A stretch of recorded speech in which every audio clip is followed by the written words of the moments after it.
Alrighty, everybody, welcome to Fast Tackle 103 Advanced Interceptors. My name is Harold Magnussen. I'm an avid Fast Tackle pilot and Dojo Sensei. I've been doing both for several years.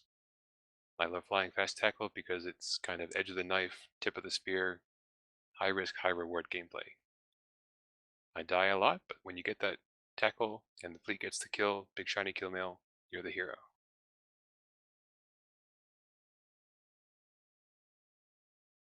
Since this is the advanced class, we're going to start right off with advanced maneuvers for manual piloting. I'm going to warm everybody up above the keep star. I've got some tacticals up here. If you don't already have the Brave temporary bookmarks folder online, I'll link it to you here in Fleet Chat for you so you can see the other bookmarks the same as I do.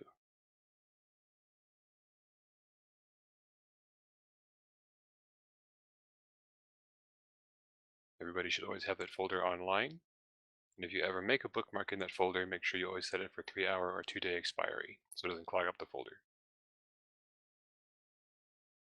Now the first component of manual piloting is being able to see where you're going, and that requires you to use the tactical overlay. It's one of the buttons to the left of your capacitor, first column, second row. Control D as in dog, keyboard shortcut. When you click on it, it'll bring up a flat series of disks, lines in space. That's the horizontal plane, and those are kilometer measurements. You'll also start seeing blue arrows leading from your ship and other things. If you double click in space, your ship will begin flying towards that point on the horizon. Everyone please do that now, and you'll also see a blue line come out of your ship with the tactical overlay turned on. This is your velocity arrow. If you zoom in, you'll see that it has a distance or size coming out of your ship. If you activate your micro warp drive, the size of that arrow increases dramatically because it's relative to your speed.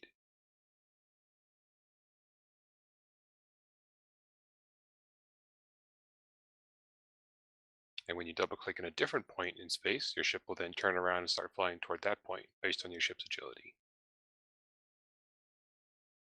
Eve operates on 1-second ticks, so you can only ever change direction once per second or so. You can spam double click as you're trying to turn to have that effect of updating your direction pretty quickly, but just know that it only updates about once per second.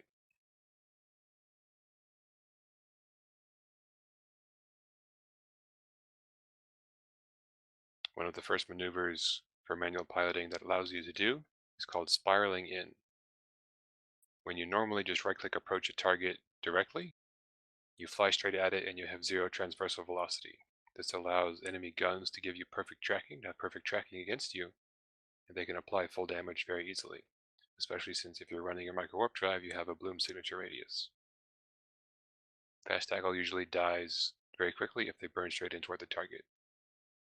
It is the most direct route, but sometimes it's more important to survive to get to the target.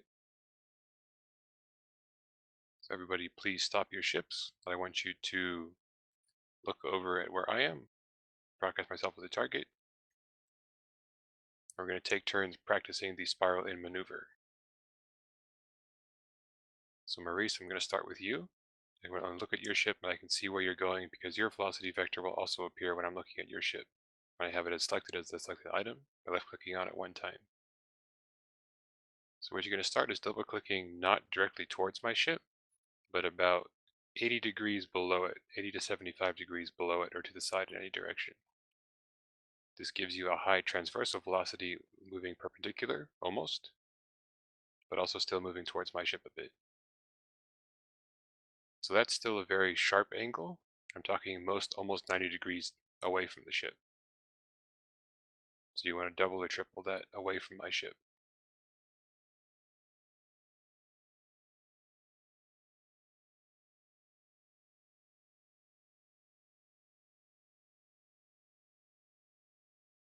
So Maurice, you'll have to double click in space more towards like the bottom of your screen. You can click and drag with your left mouse to adjust your camera angle.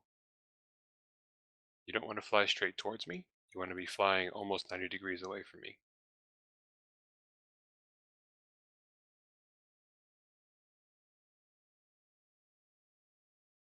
Did Maurice ever join comms? No, he didn't. Never mind. Yeah, I'm here.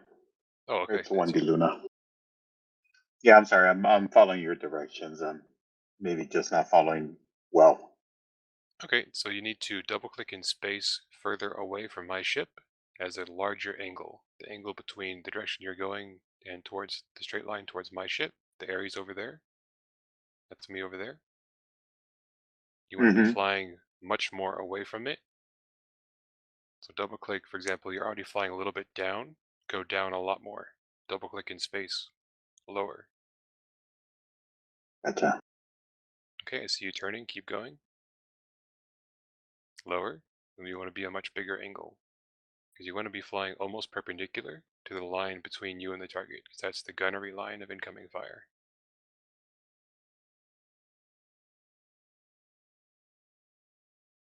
Even more, double click even more away from my ship, further down. There we go, that's a good starting angle. So everybody else, if you're looking at Maurice out in space, focus your camera on him so you can look around to see his ship. You can see that he's flying still kind of towards my ship, but mostly perpendicular relative to the straight line between us. So in this case, reverse axis, you should be double clicking because it's all about the direction, not exactly the distance. You need to be adjusting it as well. So Wendy Luna, now that you're got the good angle, you'll see that you're starting to eventually fly past me. You do need to adjust the angle as you get closer to the target slowly. So start double clicking a little bit more towards my ship. This will bring your angle of approach up back towards me a little bit. And you keep doing that as you get closer and closer to the target. You slowly maintain a tighter and tighter orbit, and when you're micro warp driving, it'll go by a lot faster. This is good practice for the direction. Should I always have my micro warp drive on? If you're trying to tackle somebody, yes. 9 out of 10 times. Gotcha. So now you're going to see you're going to overshoot me really quickly unless you start adjusting your approach rapidly with the double click. You pan the camera with left click and drag and double click back towards my ship.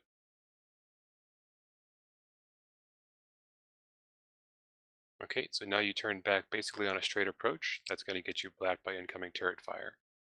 The spiral maneuver requires you to slowly tighten your orbit as you get closer and closer.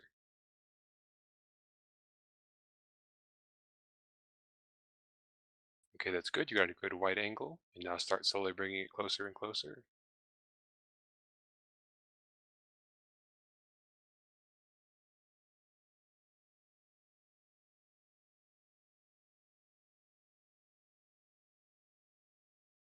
Good evening, Eduardo. Please join us on the Keepstar grid on dock. We're practicing spiraling in.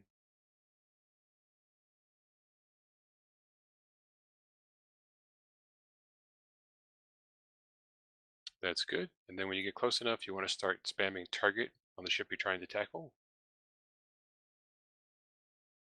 And then once you're close enough within tackle range, you can switch to an automatic orbit, which if your long point fit with a warp disruptor is about 15 kilometers or so, depending on ship and skills,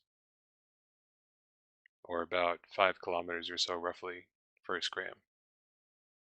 Because you have to set the orbit distance lower than what your target tackle module range is, because the game's automatic orbit at micro warp drive speeds will be larger than that, because it only updates your velocity every second or so.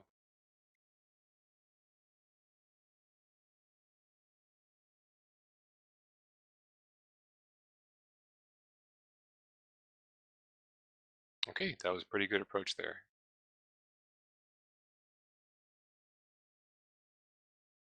Okay, Yosia, you're up next. Go ahead and micro warp drive on.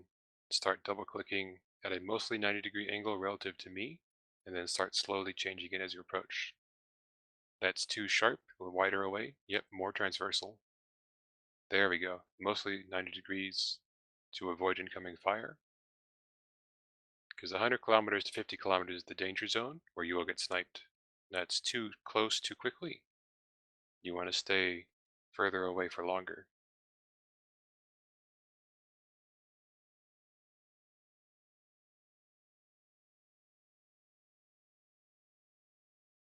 I see you adjusting the angle is a little bit too sharp of an adjustment. It does take more time to spiral in. You want to spend more time at a higher transversal or relative perpendicular velocity.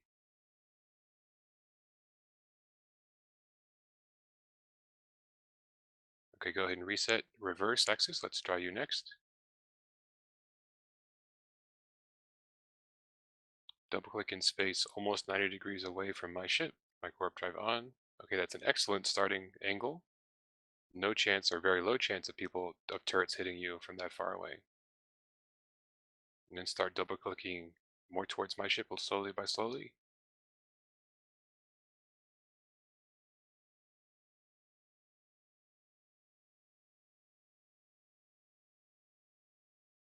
Now, when you're starting from 270 kilometers, it's actually too much of a sharp angle.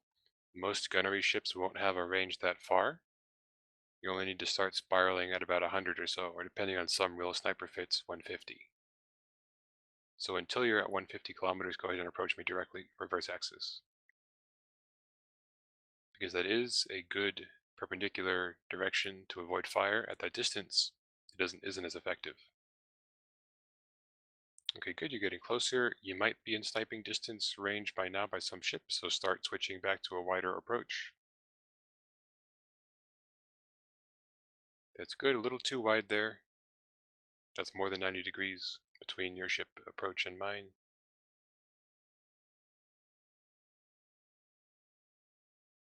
And start adjusting it closer. You're going to be spamming double click as you do this because you're adjusting it constantly. Because you're moving so fast, you're actually flying away from my ship in terms of distance traveled. So you got to pull it pretty significantly back towards my ship.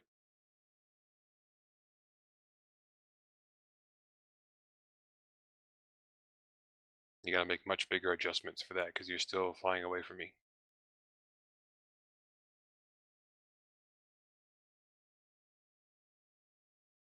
Okay, Strider, for this one, we'll simulate that you're warping at 100. That's what more common engagement distance. So just warp to me at 100 kilometers and then start trying to spiral in.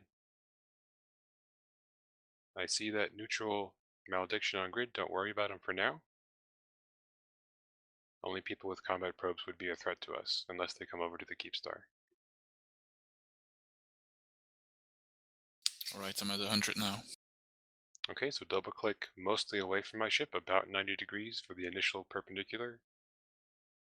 That's good. And then watch your distance to target and start making it closer and closer towards my ship. Your goal is to be closing the distance, but also maintaining some parallel velocity.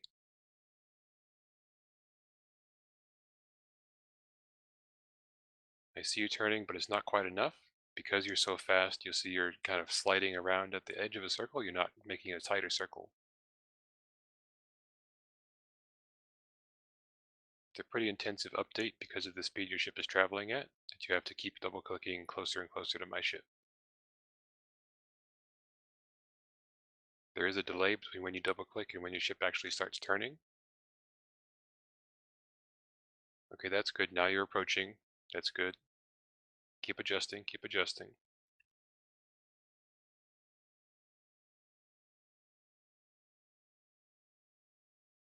Yep, good approach. Keep it up. You have to keep tightening the circle. As you get closer, it becomes more and more greater adjustment you have to make.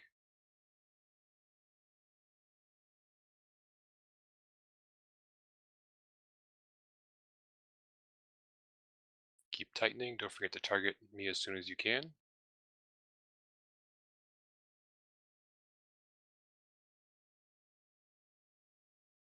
That's good. As you get closer and closer, you'll need to make larger and larger adjustments in terms of your own velocity angle adjustment. That's good. Make sure you target me. Don't forget to keep spam double clicking closer and closer at close range. It's difficult. You've overshot me there. You can switch to automatic orbit once you're within about 20 kilometers or so to a similar orbit. Like if you set orbit 20 when you're at 20, orbit 15 or orbit 10 when you're at 20 or 15, the game will probably take over pretty well for you. But if you scram fit, you have to set it to like 5 kilometers or so. And you overshot me again there. You can right click the target, choose the orbit command, or if you have preset default orbit distance, you can hold W and left click the target. Bracket in space. Yeah, I've got orbit at 10 kilometers now. Okay, now you see because you're moving so fast with the micro warp drive, you're actually orbiting at about 14 kilometers. Do you Oh have a yeah, I see. scram or a point on your ship? You're not actually tackling me. If you only have a scram fit, you have to get a lot closer. You have to be at about 5,000 kilometers, so you have to set an orbit to about 2,500 if your micro warp drive is running the whole time. You still haven't targeted me, Strider. I'm the tackle target. You have to target something in order to catch it. I think I might have lost target actually, because I had you before. Yep, that's possible. These tackle ships have a much smaller targeting range compared to other ships.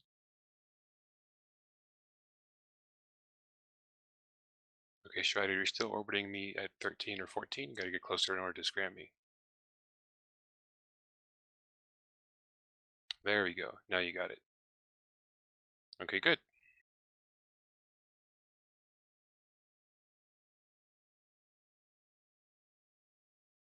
Aki Twid, you go next. Warp to me at 100, then start spiraling in manually.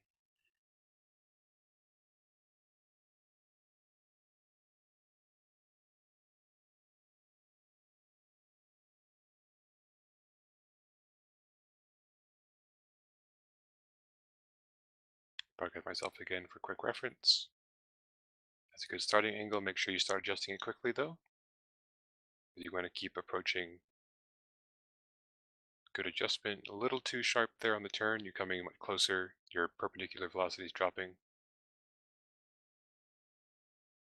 Turret's going to get a good shot on you. That's too sharp of an angle. You want to stay wider.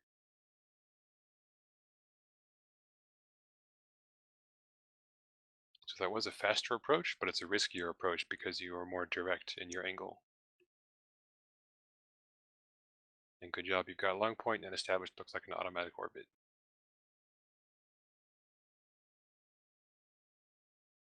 It depends on the time frame of the situation, how much you want to spiral in on a target.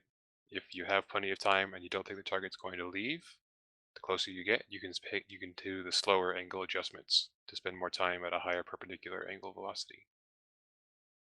But if you're trying to catch a target who you expect to flee, then it's a trade-off you have to balance between approaching the target more directly. Who hasn't gone yet for practice? Nova hasn't. Okay, Nova warp to meet 100, then start double-clicking to spiral in, starting with a very wide angle, and then slowly changing approach closer and closer as you mic warp drive.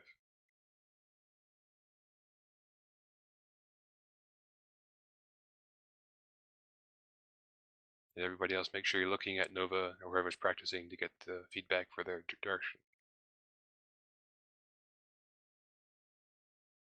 You can see what they're doing in terms of direction. Okay, good wide angle to start. Start adjusting it closer already.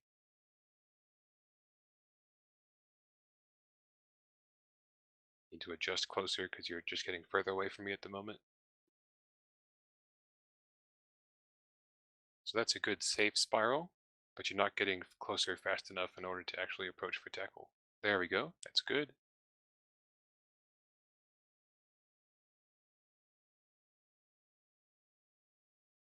A little bit tight there on the angle, you're approaching a little too directly.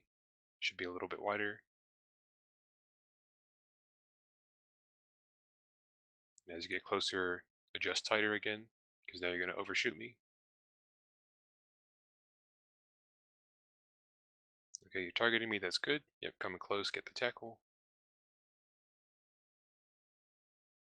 And set up an automatic orbit within range once you've got the tackle. Good.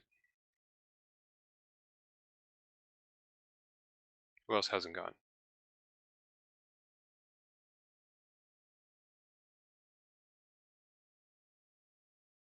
Okay, any questions on the spiral in maneuver?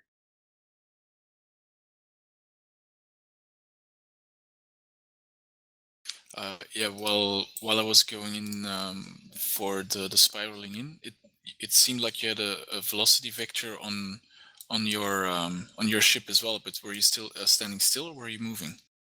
Aha, yes, that's because when you click on an object in space or a ship with tactical overlay on, your own ship will display two velocity vectors, your velocity vector and the velocity vector of the target ship.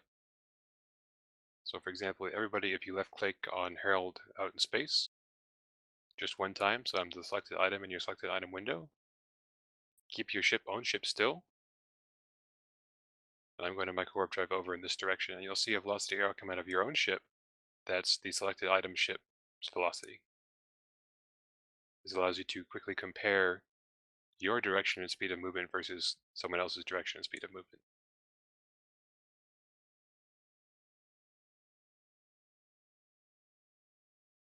So now I'm going to stop my ship and you'll see the second arrow come down to 0.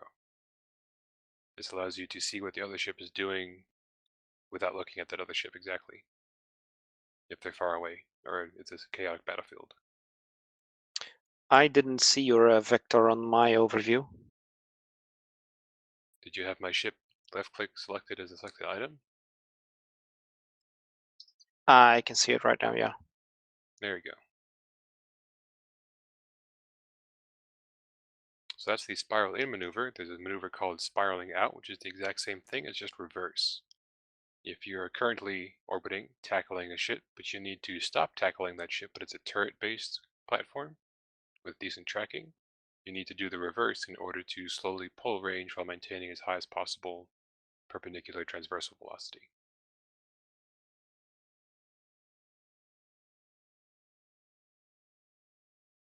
So does this only apply on turret ships like energy turrets and the kinetic turrets from Minmatar? But does it also apply for like Eldari missile boats?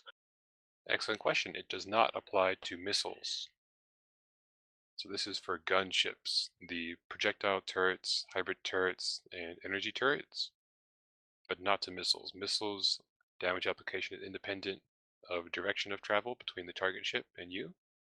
It's only about raw velocity and signature radius. So if you're trying to tackle a missile ship, for example a caracal, you just right-click approach for the maximum distance to target, or fastest possible approach. However, if you try that with an Oracle or Tornado, which are famous sniping ships, they will just one-shot you as you're approaching directly. So someone else mentioned Q clicking earlier. If you have the tactical overlay turned on and you hold down Q, you'll see a blue line come out of your ship, and you can left click twice to set a custom approach to a fixed point in space.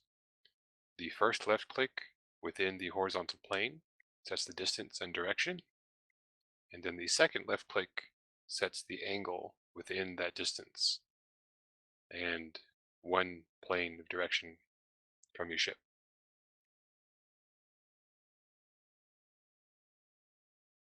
So then you'll see your ship begin approaching to a little blue circle in space and not just the distant horizon. Once your ship gets to that location, it will stop moving. This can be useful if you want to move a certain distance to make tactical bookmarks in some situations, or if you want to carefully maneuver around a grid or a tether.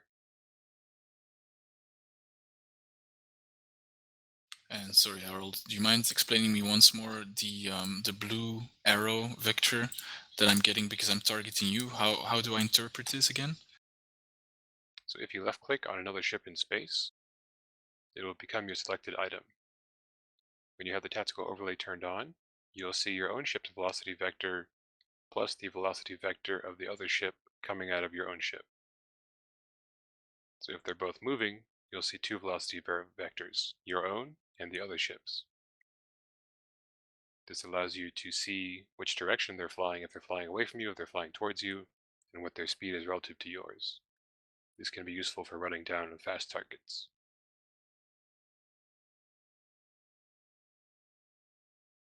For example, I've got Aki as my selected item. I can see a big flashing velocity arrow pointed straight up because he's micro-warp driving straight up.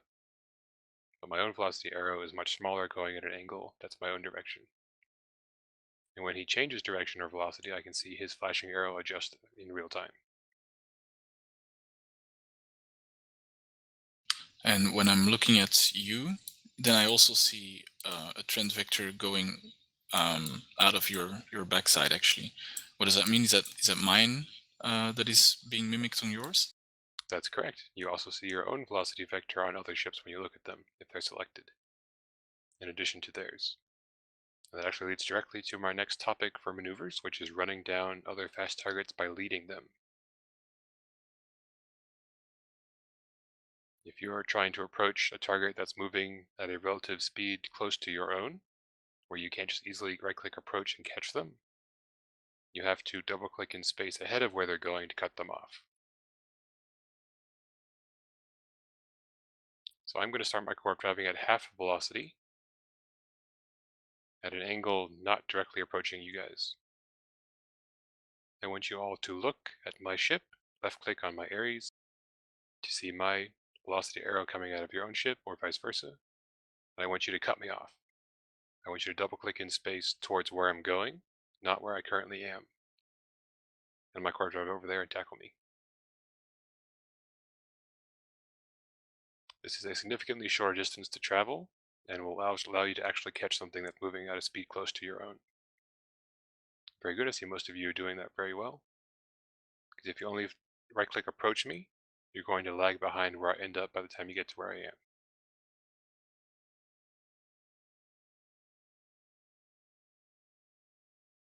Very good. And I've been cut off ahead of where I was going from where I started.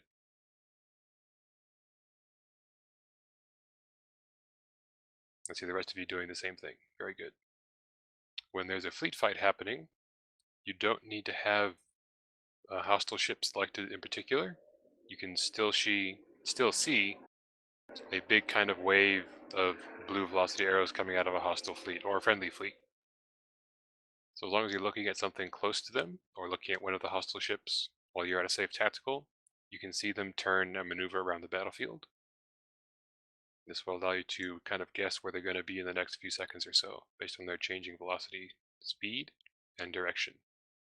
This is particularly useful for interdictors who are trying to get ahead of the fleet, but also for fast tackle who wants to do the same thing. Let's talk about another advanced tackle maneuver, which is the slingshot. Okay, please stop tackling Harold. Let's reset here to bookmarks.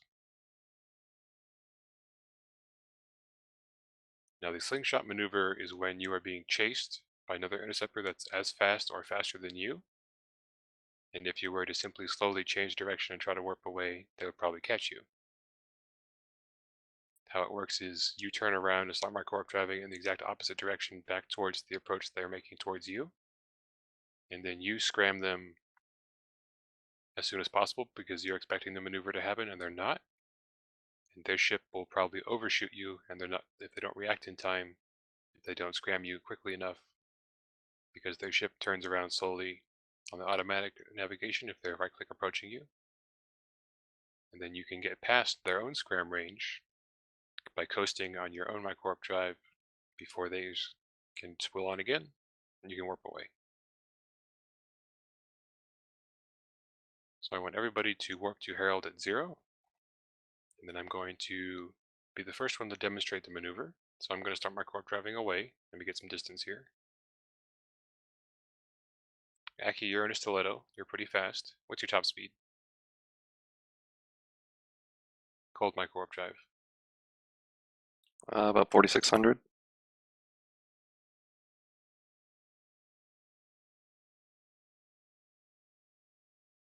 I'll set mine to about the same. Go ahead and start approaching me. Micro-warp drive on.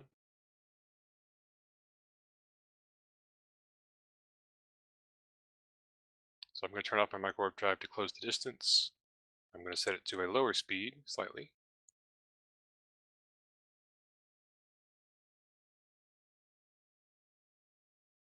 So Aki, I want you to do a right-click approach command on my ship, the Ares. I want you to try to tackle me as soon as you get in range.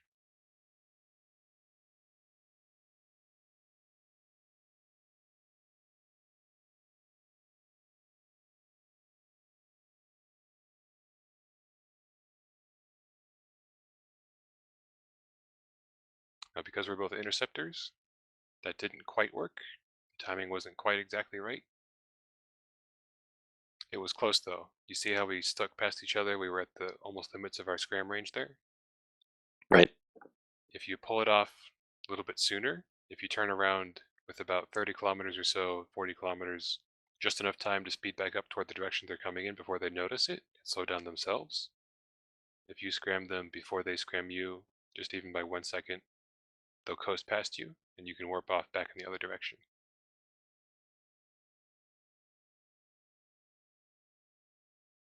Okay, Eosia, let's try that.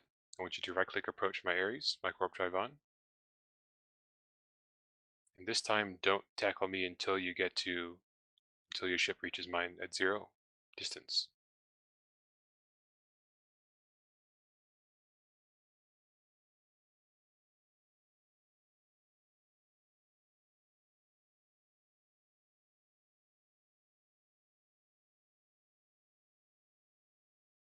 Okay, so that time I scrammed him first, and he's overshot me, and I'm micro-warp driving away safely. He has to turn around and reactivate his micro-warp drive, and then we're out of scram range.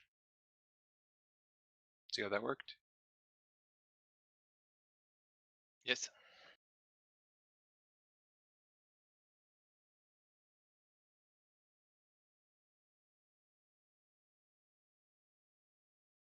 Okay, so now we'll have somebody try the maneuver themselves, reverse axis, start micro-warp driving in any direction away.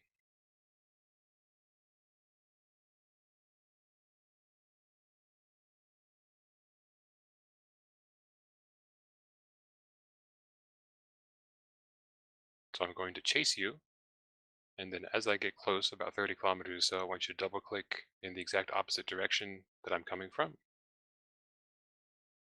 And I want you to pre-overheat your scram and target me as soon as possible, and scram me as soon as possible, and fly back towards the other direction. So you see I'm gaining on you, turn around right about now, flip direction, and scram me as I go past.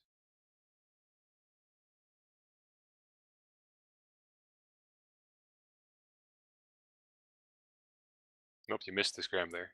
I was able to turn around. You did get outside of my scram range though, but the goal is to scram the target as you go past him. Oh, only have a point. Well, you need a smoke scrambler to do this maneuver, I should specify. That's a good example. The long point does not work for turning off micro-warp drives. It limits your ability to tackle certain things and perform certain maneuvers.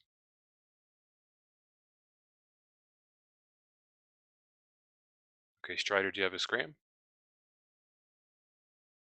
I've got a warp scrambler here, 7,500 meter range. Okay, micro-warp drive away, and then I'll chase you down. You can try the slingshot maneuver.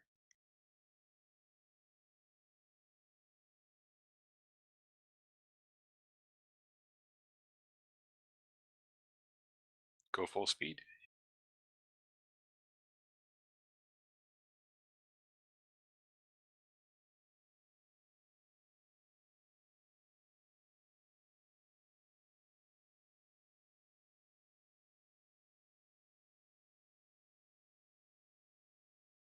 Okay, here I come. I'm faster than you, so I'm going to catch you eventually. You can't just keep flying in a straight line.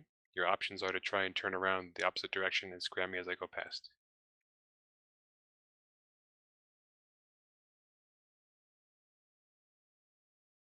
Start spamming lock, go for the scram. Okay, good. And you're coasting out to 12, 14 kilometers. Yep. On a regular T1 scram, or even T2 scram on an unbonus ship, that would have been enough for you to warp away to safety, if you had a warpable object or tactical bookmark in that line that I was approaching from.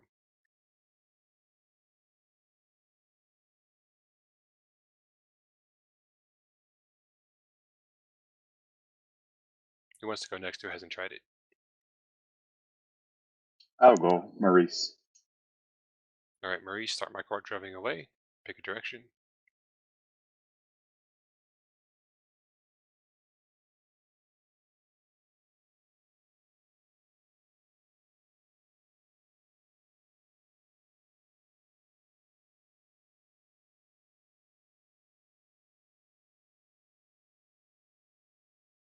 What should we do to avoid being slingshot if we are tackling someone and it's trying to escape? You should be looking at their velocity vector by having them as a selected item, so you can see them slowing down and turning around. This will allow you to slow your own ship down and make sure you target and scram them as they go past you as well.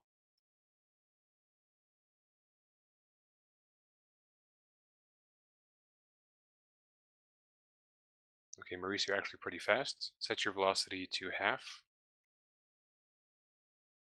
Got it.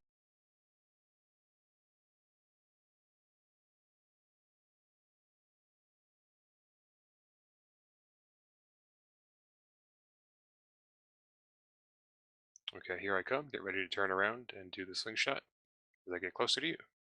Turn around right about now.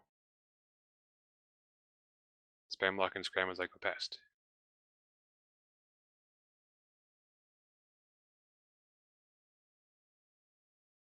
Okay, good. And you've coasted out to 15 kilometers. That would escape most scrams.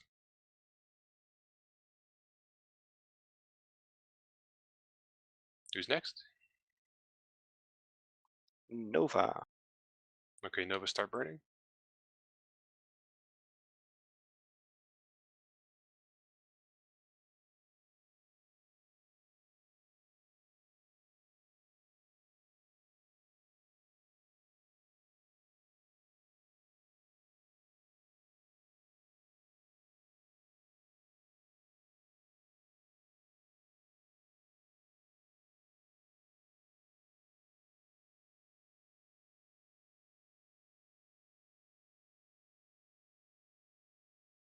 What is the range you should do the maneuver on? 40 clicks? About 30 kilometers or so. It depends on time and relative velocities, how fast I'm closing on your ship. Because you need enough time for your ship to turn around and get up back to full velocity before you get into scram range, either ship.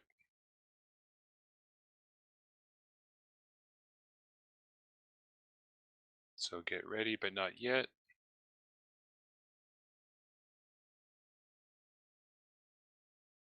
Turn around right about now, 30 kilometers or so. Spam target and scram as you go past. Good. That was a good scram, early scram. And you're already off 14 kilometers. You were able to warp away. Good. Who's next? I can go. Aki. Okay, go.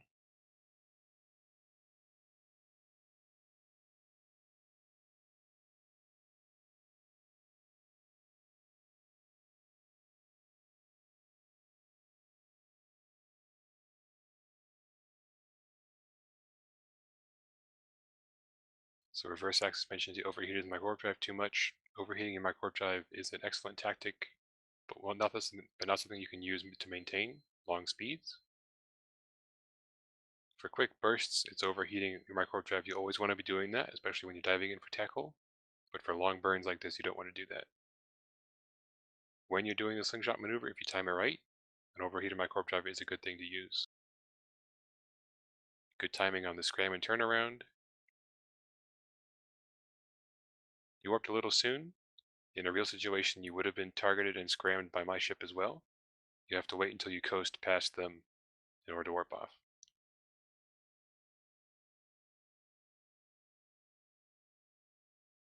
We'll try that again. This time I'll tackle you sooner. Alright, Aki, go. Also, overheating your micro warp drive at the very first cycle, so you start hot, is important for chasing certain targets at certain situations. For example, because Aki is pretty fast, I'm going to start with the hot micro warp drive here.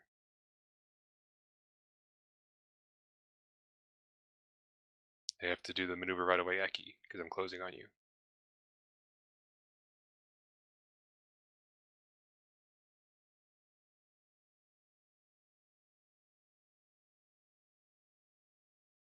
Okay, you see how when I scrammed you back there, your ship slowed down a lot. You were only about 8k away from me before I turned around.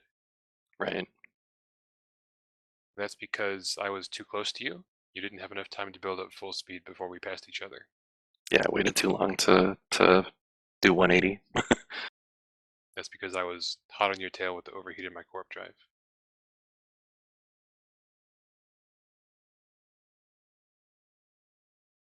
Okay, any questions on this maneuver? Yes, I have a question. How is this similar to a drive-by scram? Or So a different? drive-by scram is what you're doing against a much slower target that's otherwise engaged in something. And you're flying past them, you're scramming them, you're not stopping. You just get one cycle on the scram to slow them down or deactivate the micro jump drive, for example. You keep flying past them to safety. So we can practice that. That was on my list of things to do today. let's assume that I'm sitting in a much bigger ship in a relatively low velocity. I want each of you to warp to me at 50 kilometers, warp to Herald at 50, and then do a drive-by scram on me, which means double-click or approach initially, but then keep double-clicking past my ship. Spam target as soon as you're in range. Scram me as soon as you're in range, but don't adjust your approach. Keep flying past me. This is used in situations where you need to slow something down temporarily, or where you're very likely to die if you stick around. If it's a small gang fight and you just want to drive by somebody because if you stick around they're going to kill you because they have scram web themselves, you don't want to be in close range. Okay, actually I see you looping back around. You don't want to do that. You want to keep pulling distance after you do the first scram. Now you can loop around at an orbit at a safe distance, and then come back around and do another drive-by scram later. This is also useful in more chaotic fights where there's other tackle, or particularly if there's bubbles already on grid. You don't necessarily need to stay there yourself to hold down the tackle.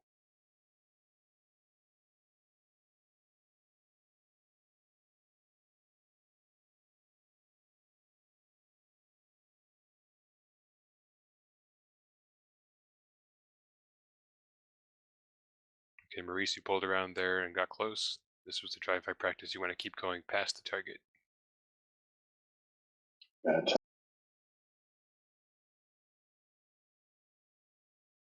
Also, this helps you to not be noticed by the target ship, because if they're not paying attention and they get drive-by scrammed, their micro-drop turns off and they slow down significantly. If they don't notice because they're busy managing a lot of local reps, they're under heavy fire, they're shooting other targets, they might not remember to turn their micro drive back on when the scram drops because you fly away.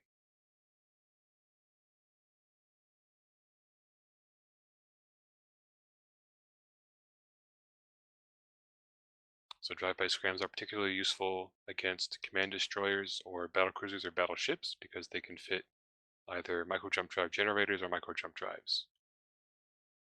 The command destroyer bushes will collect enemy ship within, well, up to 25 ships within, I think it's 10 kilometers or so, and boost them and themselves 100 kilometers in the direction of travel.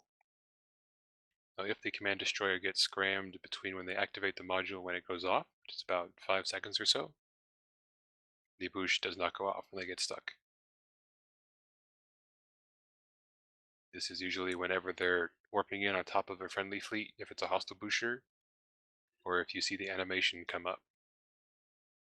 That's why it's important you always have effects checked under your graphics settings so that you can see bubbles and command destroyer spool up effects, for example.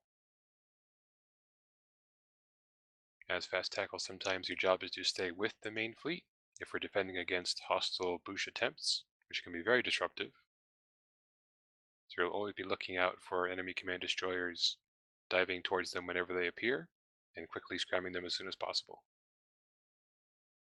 That would be a situation where you don't necessarily have to maintain scram. It would be good to get a kill, but the FC might be too busy calling prime targets and other things. You can just leave the command destroyer there because it's more important for you to be somewhere else. Sometimes.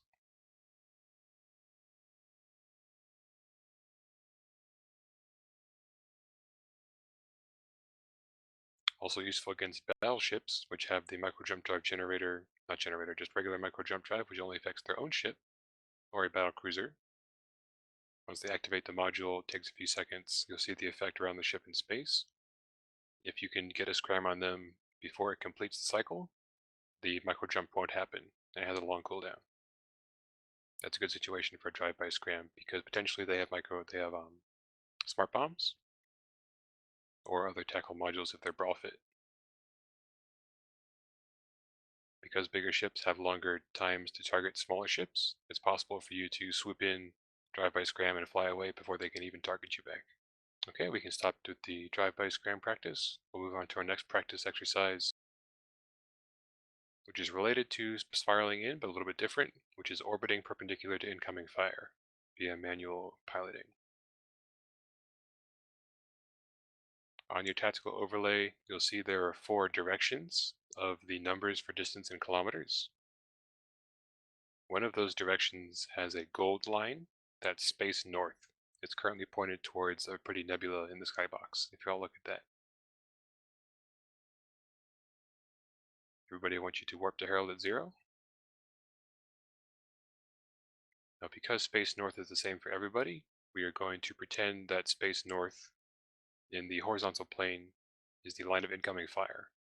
We'll pretend there's a hostile turret-based fleet within gunnery range over by that nebula over there.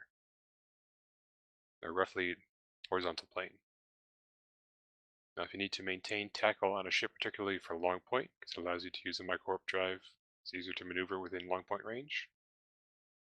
You have to spastically double-click in space and pilot yourself in an orbit that's perpendicular to that incoming line of fire. If you leave it on automatic orbit, your ship's going to fly in some kind of angular circle that will take you flying straight towards or away that line of fire at some point, and you'll get popped from gun application. The goal is to be flying in a circle that is at all times your own velocity, perpendicular to the incoming line of fire along space north. So if you imagine there's a spectator at the end of space north, and the horizontal plane is a pool, your orbit around my ship is like a diver coming out of the water, arcing across the spectator's view of vision, then diving back in and going back to the other direction. So try manual piloting without my co-warp drive on an orbit around my ship perpendicular to space north. Use my ship as a broadcast for reference. You'll have to constantly double click in order to adjust your direction.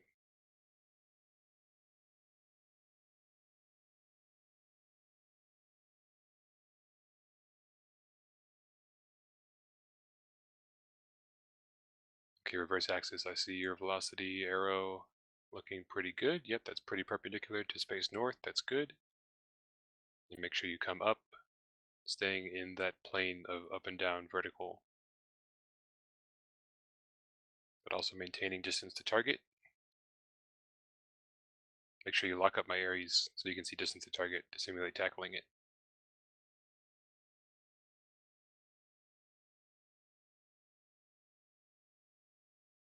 Sorry, but I didn't understand what we need to do there. So you're manually piloting your ship in an orbit around my Aries, which is whatever you're simulating, whatever you're tackling.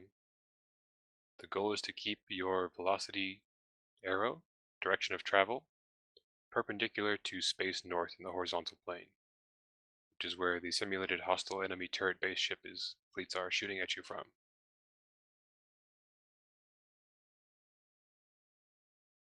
So it's like you're flying around the edge of a plate. If you're holding up the plate where the center is at a right angle to the incoming line of fire space north, which is the gold line on your tactical overlay.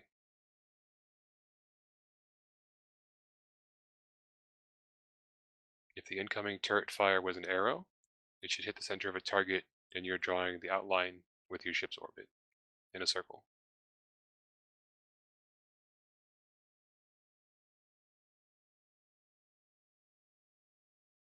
So you can turn off the micro-warp drive for this just to get practice with the direction at a slower speed so you have more time to adjust. With the way you see your orbit takes you flying straight back and forth towards and away from the incoming fire. That gives you almost zero transversal velocity to their guns, which means they apply and they can pop you.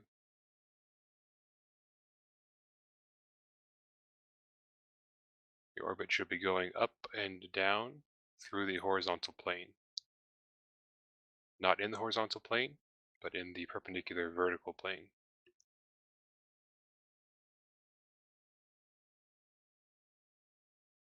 Strider, looks like you've got it. Let me see your orbit as you come back up on the other side.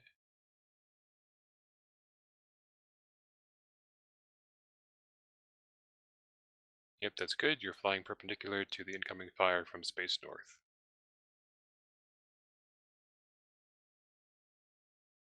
So Maurice, the way you're orbiting right there, you just flew straight towards the enemy guns. You just got popped because you had zero transversal. The direction you're flying towards is the simulated direction of incoming fire. You want to be flying perpendicular to that. Gotcha.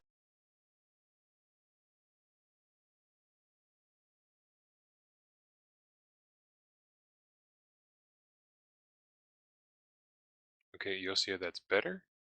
You want to be a little more perpendicular. Your orbit's a little bit diagonal. You want to make sure you're constantly adjusting to stay within tackle range of the target. And I see you flying around at full speed. That makes it more difficult, but that's the realistic example. That's better.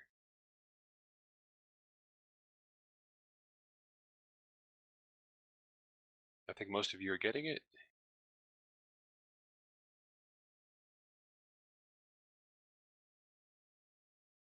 I used to manual orbit on an horizontal plane, not a vertical one. Yeah, you're still doing too much of a horizontal orbit.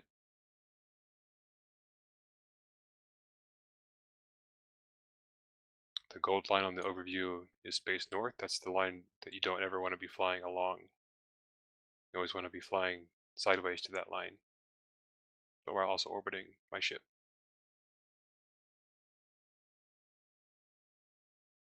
Which is the north, the big one, or the small constellation? It's the gold line with the numbers on it in kilometers on your tactical overview. Yeah. Okay, the gold one. Yep, that's space north.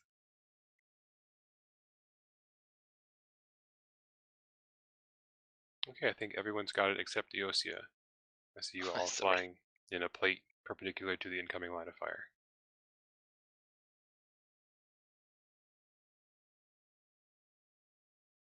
Now in a real situation, you'd be scramming the target microwarp drive off, or microwarp drive on, pointing the target, because you're not able to change direction fast enough with the microwarp drive running at full speed to maintain scram. So you have to do a wider orbit for a long point if you want to do this maneuver. But if you want to stay in scram range, you have to have microwarp drive off so that you have time to adjust. But that does make you a much easier target for the turrets to shoot. This maneuver generally only works when the microwarp drive is running at the ranges we're talking about, gunnery range, for tracking. So it allows you to hold down a long point on a very spicy target when the enemy fleet is still within range. Much more difficult for maintaining scram. Theoretically possible. I've never done it before. I mean, I've tried, and you'll lose and gain scram as you go back and forth. Like, you'll result in a drive-by scram every couple of seconds if you try to micro-warp drive this orbit within scram range, because it's furious double-clicking to try to adjust your orbit in time at high speeds and short angles. When you do this type of maneuver, you would recommend not using any micro warp drive? I would recommend using micro-warp drive, which is why it's generally used for holding long point, because it's a lot more difficult to hold scram with that super fast adjust orbit. So go ahead and try it. Try activating your micro-warp drive, try maintaining scram on Herald, while also piloting perpendicular to space north. It's very difficult. Because you'll see there's a delay between when you double click and the command goes through and when your ship actually starts changing direction. You'll be flipping around your camera pretty fast too with the click and drag.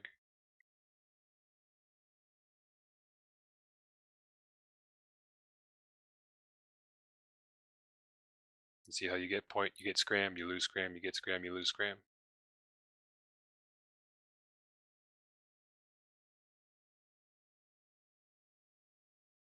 It's also significantly easier when you're flying an Interceptor, which has bonus to your scram and point ranges once you have the skills trained up and you're using Tech 2 modules.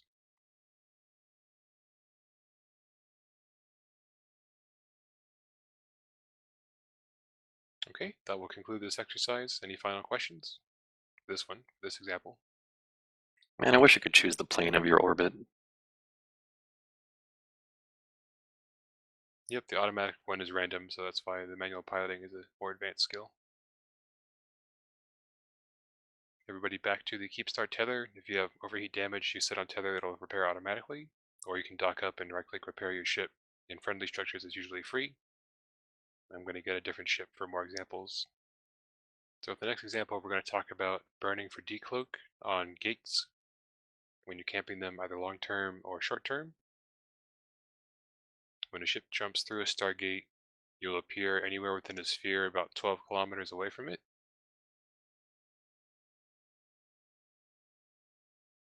Ships that have cloaking devices can activate the cloak as soon as they start aligning away to a different object.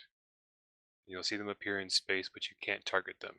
If you try to spam control target left click on them, you get a result cannot target ship, even though you can see them, because the way the game works, the cloak is activating. You can see them in space, but you can't target them. You can, however, for those first few seconds, interact with them in terms of navigation commands and double clicking towards where they are in space. The best way to try and decloak somebody is to hold W and left click on them with the default orbit of 500 meters. When you orbit command on a ship that then disappears because it cloaks, your ship will then switch to flying in a straight line towards the last known location of the other ship. This gets you very close to where they're headed and actually are for gate cloak, or for catching them in a cloak. If you only right click approach a target or hold A left click on the target while they're cloaking, your ship will simply stop moving once they complete the cloak cycle. So it has to be a W or orbit 500-meter range.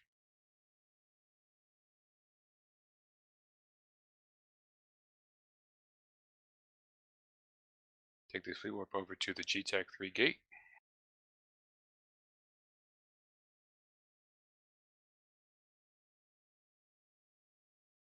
The hostile might be here. It's a magnate. Don't worry about it.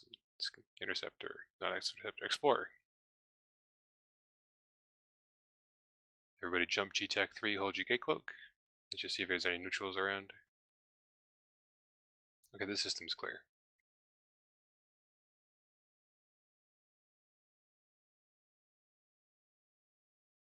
Everybody reapproach the K7D gate. One cycle micro drive, then turn off, and then control space, dock your ship close to the gate.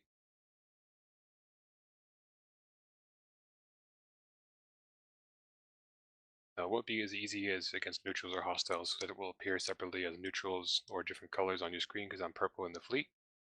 But what I'm going to do is I'm going to decloak and start aligning away, and then activate a cloaking device on my own ship. You'll see my bracket appear in space briefly, or if you have a friendly tab for your overview list, you'll see it pop up there. Pre-activate your micro warp drives and have them running, and then either W left click for orbit command, or double click in space towards where you see my icon appear, and try and approach me to where I am.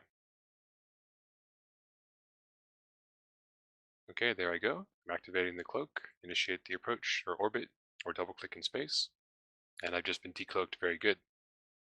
If other ships get within 2,000 meters of a cloaked ship, the cloak deactivates. This allows you to target them, tackle them, and kill them.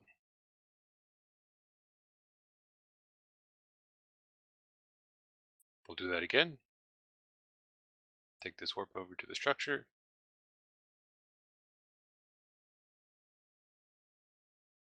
Now, almost any ship in the game can fit a prototype cloaking device, which is what I have on my Caracal. This gives you significant drawbacks to targeting speed, and you cannot warp while cloaked, and you're very, very slow while it's activated. Some ships can fit a covert ops cloaking device. This will allow them to warp while cloaked, like the covert ops stealth bombers, explorers, and some transport ships. Take this warp. Also T3Cs if they fit the correct subsystem.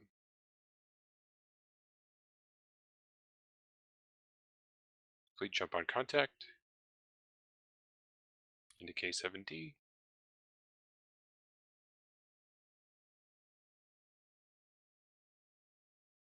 And reapproach on the other side. One cycle micro drives to get close to the gate, then control space and hold.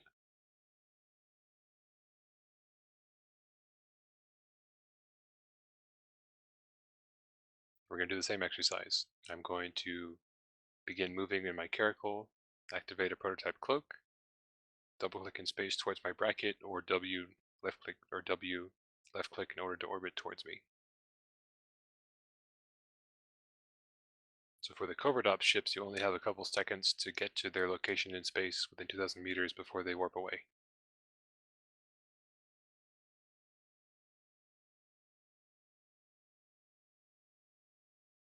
And you should have the micro warp drive running already, just cold. You're perfectly cap stable in tackle frigates. There I go, bracket available in space, but I'm cloaking.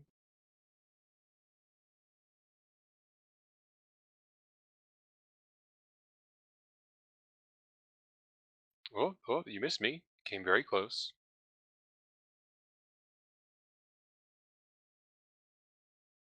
Oh, you guys missed me. I didn't see the exact ranges, but you had to be within like 1 or 2 kilometers of my ship. I am still moving while cloaked, just very slowly. Oh, very good, very good. You came back for second pass and somebody decloaked me. If you're paying attention, you can also see the direction the ship is traveling briefly before they cloak. This will help you kind of lead the target at a smaller scale. Okay, good. Don't tackle anybody. Let's go back to the Keep Star grid. Take this work. And if a ship does get decloaked, you immediately spam target on it, because when the ship is being targeted, it cannot reactivate any cloaking devices. And of course, tackle it if you're trying to kill it. If you have drones, assault frigates can launch drones. Some other frigates can launch drones. Also do that if you're trying to burn for decloak, because the drones will orbit your ship at a couple kilometers. It helps get a bigger range of objects to collide with the cloaked ship. Okay, we'll move to the more exciting part of the exercise, where I actually simulate a aggressive ship that you're tackling shooting back at you.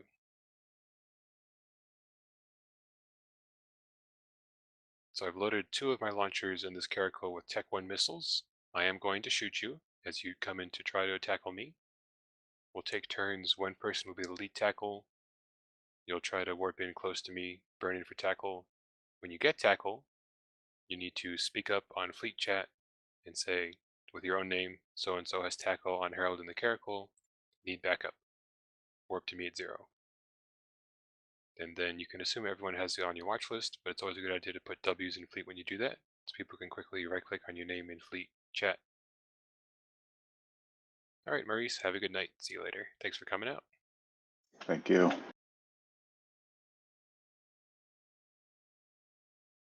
Now, if you're flying an Interceptor, you should have a small ancillary armor repairer on your ship, or a small ancillary shield repairer. These are your local rep modules that will repair your shield and armor respectively when loaded with charges. Either nanite repair paste for the small ancillary armor, or cat booster charges for the ancillary shield booster. As long as these modules have charges loaded, they are much more powerful than their regular compatriots, but only for limited time while it consumes modules each cycle. So the small ancillary armor rep has 8 charges of nanite paste that gives you a boosted repair amount for 8 cycles.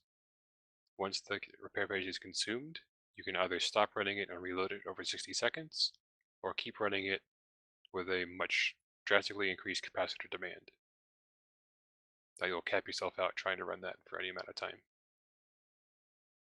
If you have the small ancillary shield booster, it consumes cap charges that you always want to use the smallest charges possible for the shield booster. The Navy 25s, I think, for the small version. That will consume no capacitor and gives you a boosted shield amount while the module cycles. Again, once it's out of charges, it takes a long time to reload, or you can keep running it for a reduced boost amount and dramatically increased capacitor requirement.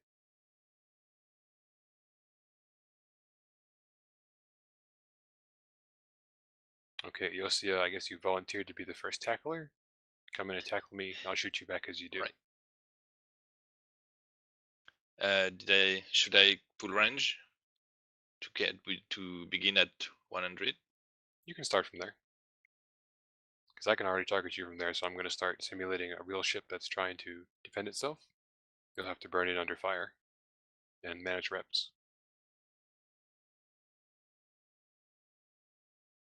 The other part of this is you need to call for backup in most situations, because what you're tackling is going to try to kill you. And once the tackle step arrives, the other ships need to call secondary scram that allows the first ship to escape to safety.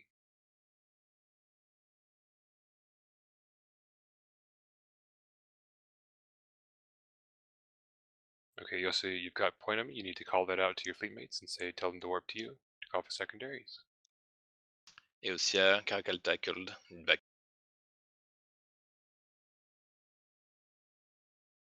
Okay, so you pulled off too soon. You lost point on me before anybody else landed. I could have warped away to safety. I am shooting you, so I hope you're running. That's because of the mouse button I'm using to push to talk, which is not very useful where it's placed. You might need to consider changing that. Yeah. Everybody else die for tackle on Herald. I'm just sitting here untackled. I'm still shooting Eosia. Eosia, you have to keep tackling me until somebody else picks up on comms and says they have secondary point or scram. I have my co-op driving, so we need to scram my ship to slow me down. I see you're running your ancillary shield booster or armor repairer. That's good. Secondary. No, I don't. Okay, it's always good to call out the name, your own name of the ship, and then the name of the target you're tackling. Absent.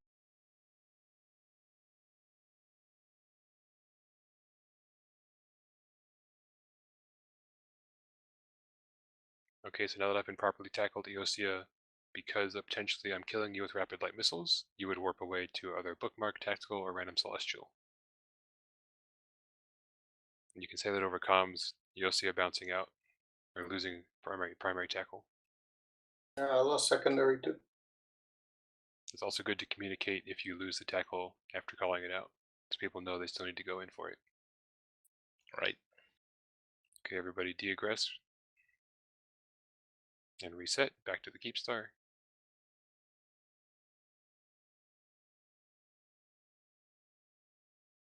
What was the call out in fleet chat again? Is it WWW?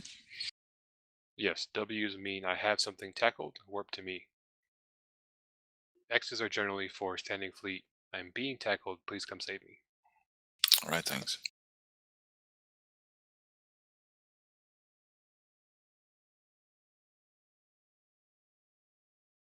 Who wants to be the next fleet tackler?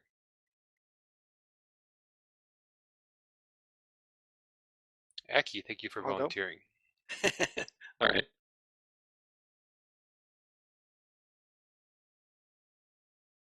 Go for it whenever you're ready, Aki.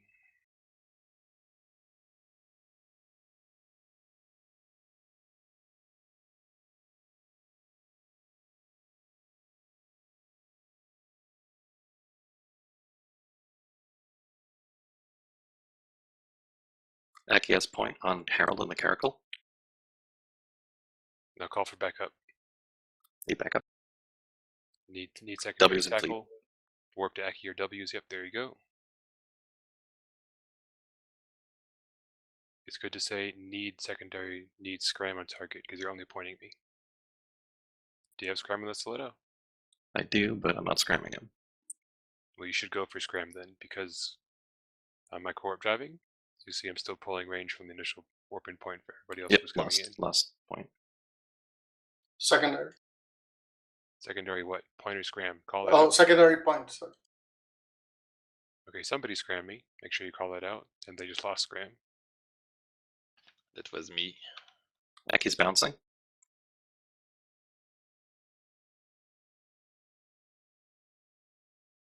Okay, there you go, Aki. You're off to safety. I've been properly tackled. I got point and scram. Lost scram. Are you trying to do a drive-by? In this situation, you should be committing to a tight orbit, maintaining scram in webs and points. No, I got scram on Caracal. Strider scram on Caracal. Okay, good. Everybody can break off. Go back to the keep star. Can you refresh my mind? What is the primary and secondary call out for again? So the first person who gets tackle on something will call it on comms with their name. I have tackle on so-and-so in the so-and-so at location so-and-so. Like on the keep star grid, Aki has Herald in the Caracal tackled. Only say tackled if you have a scram, or you can specify have pointed, only point, or only scram or something. And then you say need secondary backup tackle, warp to me. And me would be my name, warp to Herald, for example, if I was the tackler. You can put W's in fleet chat when you're able. Other tackle should have other tackle on their watch list during fleets. They should be able to quickly look at the name from their watch list and warp to them directly. All right, Nova, you can be the next primary tackle. Go for it whenever you're ready.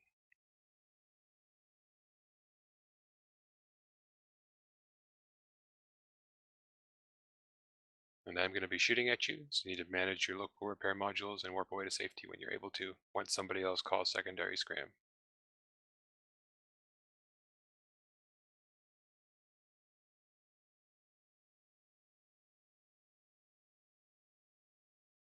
So you'll see I've just moved. You have a bookmark next to me. You should be warping to that instead of trying to burn the couple 100 kilometers.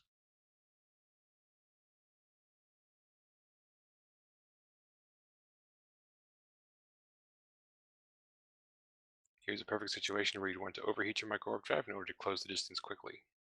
I am going to shoot you in your little Atron. So watch the damage, be ready to warp out. Have something in mind that you're going to warp away to, because it takes time for your ship to align.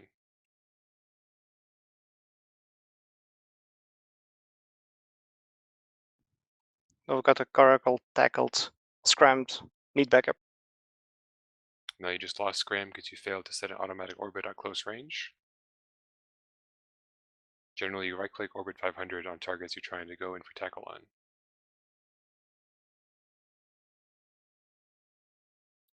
Point Herald in the caracal.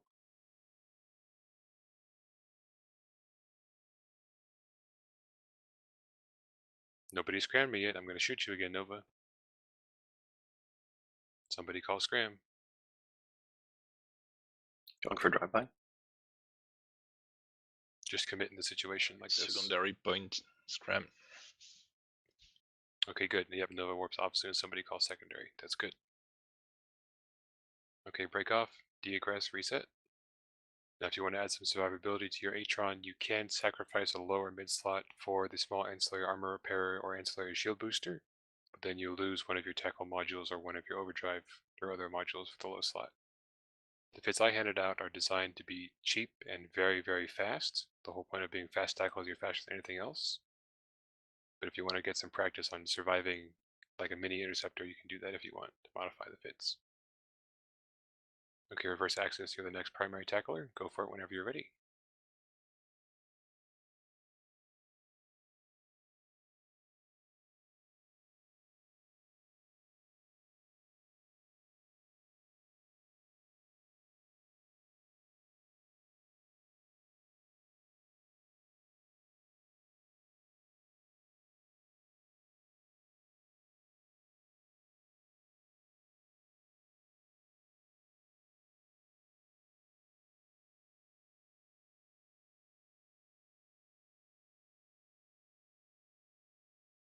Now see how your ship is kind of trailing behind mine?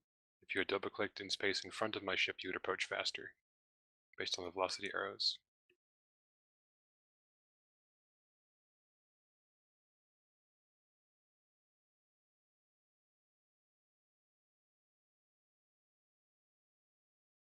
Okay, you only put W's, you didn't say anything on comms.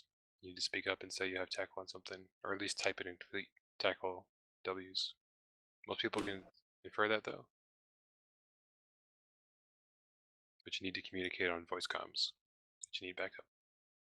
I am killing you in the Condor. Be ready to warp out to something as soon as somebody calls secondary.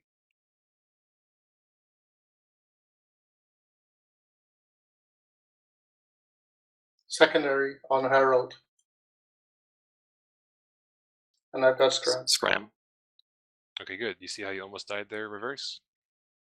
That few seconds is what the difference between communication delay. Oh, he's got W's. Does that mean it's anything tackled? Do I warp? Do I not? That's the difference between surviving long enough for secondary to land and not, and getting popped by whatever you're trying to tackle. Okay, Cindy Vittori, you're the next primary tackler. Go for it when you're ready. Coming.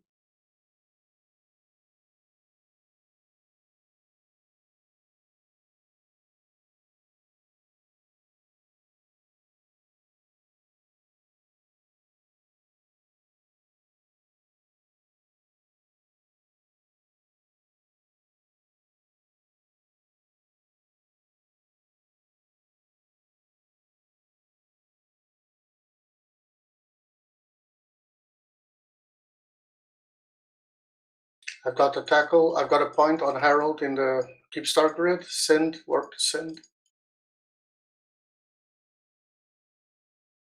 That was good, but you lost point. Sorry, too fast.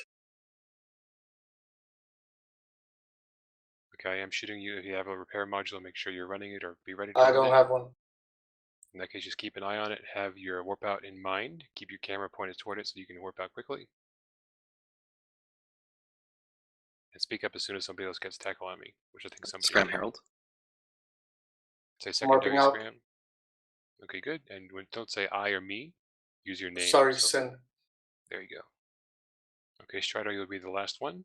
Primary tackle will be your role. Go for it when you're ready.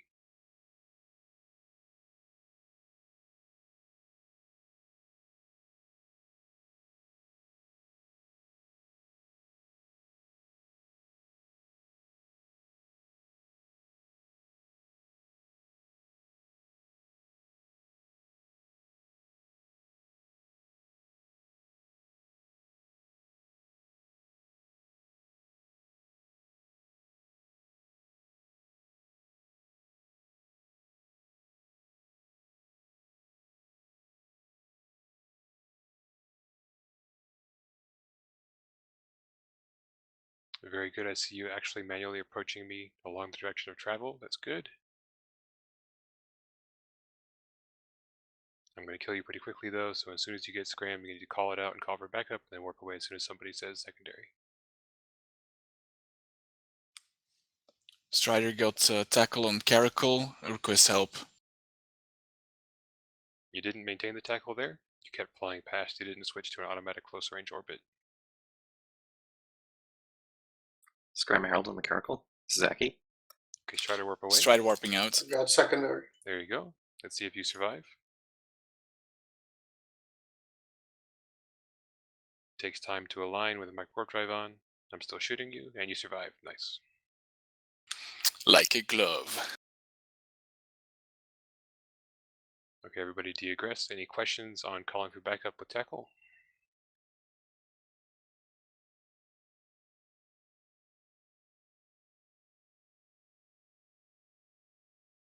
Yeah, I suppose it's okay to type the W's in chat just before you you engage.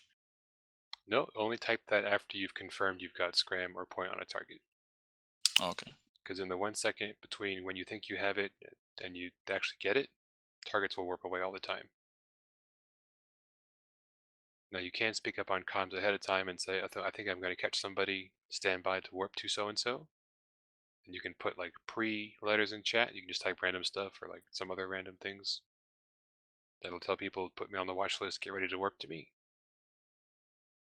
But don't actually do so until you actually catch them. Because especially if you're going at speed, most targets are micro warp driving during fleet combat fights. As soon as people click warp, they land at the location you were in when they clicked the button. If you're both still micro warp driving for 5 seconds before you actually get the scram on them, you're significantly further away than them when they land from warp. You have to make sure you've scrammed the target properly and are close enough to them that when allies warp in, they can quickly burn over the few kilometers to get secondary. Instead of ending up 20 kilometers away, and they watch you die as they get close and the target warps away. One useful trick for achieving tackle is to have your warp disruptor and scrambler and other modules on your F1 through 4 keys. This makes it easy as you're approaching a target to spam Control left click on the target to start targeting them as soon as you're in range.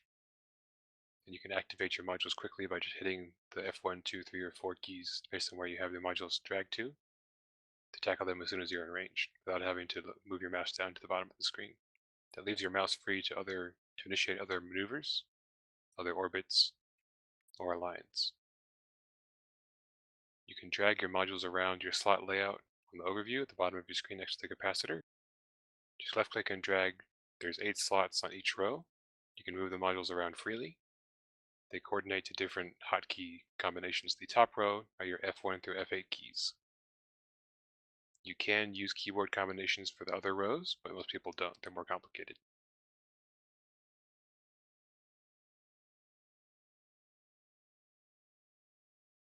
So let's just practice that. Drag and drop your scrammer point to one of your F keys.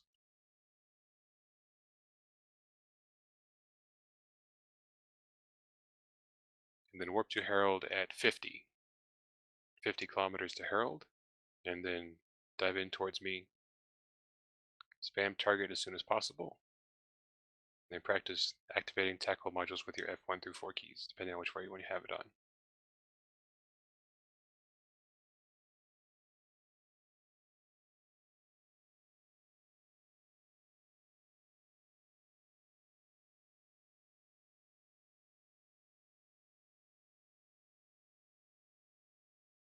So Aki, you actually overshot me before you even targeted me. The first thing you need to do when burning in for targets is to target them first, because you want to scram or point them as soon as possible while you're still approaching them.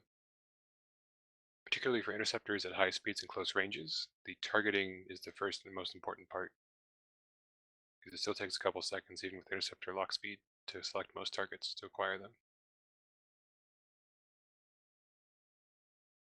I need a And targeting then rig. most interceptor fits have some targeting, either rig or module. Yeah, this fit doesn't. It's not great. So you can also deactivate your tackle modules with those same F1 through 4 keys. This is good for managing multiple targets in a brawling engagement. If you've got 3 or 4 targets locked up and you're scramming something and somebody else says they've got those targets scrammed and the FC says spread tackle, that means you don't want to have more than one person tackling one target. So you can easily deactivate your tackle modules with those same F hotkeys. And just click to the next target to select and tackle that one instead.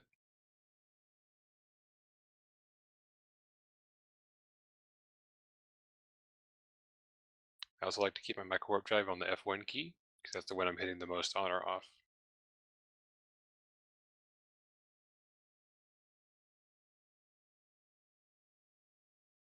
I put it on space, personally. Any questions about modules on hotkeys? So you want us to activate the modules before locking any target, right? Actually, there is a way to do that, and I'll talk about that next. There's a way to pre-activate your modules. So without any target selected, so detarget, unlock Herald as a target. If you're within targeting range, you can left click on your scram or point, and then move your mouse over into the center of your screen. You'll see these 4 arrows, these 4 lines coming out of it, like a targeting thing across your whole screen. The next object that you left click on with those brackets around your cursor, you will target that object and then immediately activate the module against that target for offensive modules.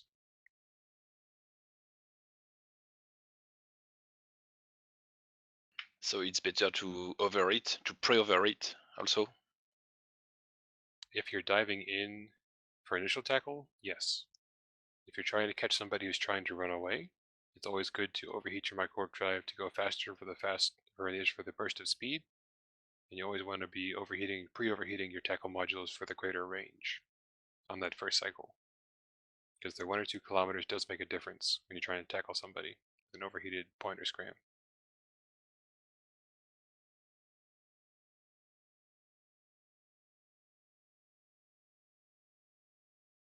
Harold, out of curiosity, how do you usually interact with enemy or other ships? Is it by left clicking and holding left click, or do you go with the overview window? So I will often use right click, either from the bracket in space or from the overview list on the right. Because there's a delay in the left click radial menu, I rarely use it. Sometimes I use the hotkeys like W left click is orbit, A left click is approach.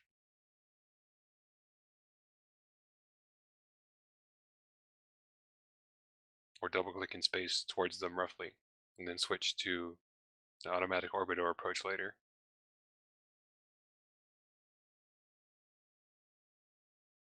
Because your ship stops moving if you approach a ship that warps away, orbit is a good way to approach targets. The orbit command, W plus left click, will go to your default. You can adjust by holding down left click on your own ship, the radial menu, and choosing the default orbit distance. As tackle 500 kilometers when you're going to, or 500 meters is good for committing to a target that gets you in close. And even if the target warps away, if they're one out of a fleet, because you hit orbit, you'll still keep flying in a straight line towards where they roughly are. Because if your ship just stops in the middle of space because you were approaching a target but he warped away, with the micro warp drive running, you become an easy target. You can easily get shot, blapped. Okay, so particularly for interceptors, but let's everybody practice this as well. Deagress. Because Eve works on a 1 second tick cycle, and you're flying at very high velocities, particularly in interceptors with an overheated micro warp drive, please stop tackling me, Strider. What you can do is if you have the sufficient targeting range, you can target a ship, and then 1 second before you're actually in range to activate the module, you can activate the module, and then in the next second, when the game processes that you click the button, your ship will have traveled the 5,000 meters or so, the 5 kilometers, to become in range for that point or scram. This time, everybody, please warp to Herald at 100. I want you to practice diving in for tackle. Target me as soon as possible, and pre-overheat your point or scram. Cold micro warp drive is fine. I want you to try to activate the module 1 second before you're actually in range, based on distance to target. And see if the module will activate on the next second as you get into range.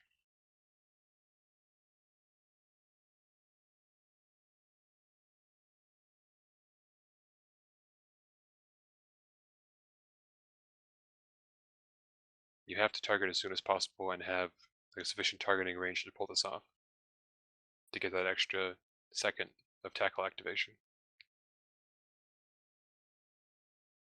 Because if your targeting range is too slow or your targeting speed is too low, you'll already be within range by the time you have target lock. Sometimes you can get that extra kilometer or two out of it on the fast approach if the timing is good. Particularly with overheated interceptor bonus range modules.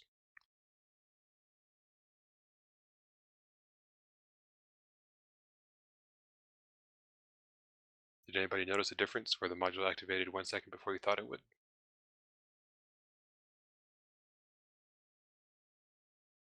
No, I tried it. It was just a bit too early, I think. Yeah, we can try again. Everybody deagress. Take some practice to figure out.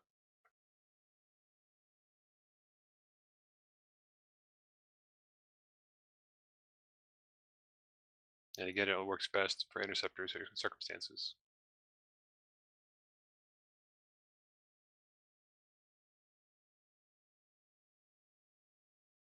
Okay, everybody warp to Herald at 100 again. Try again.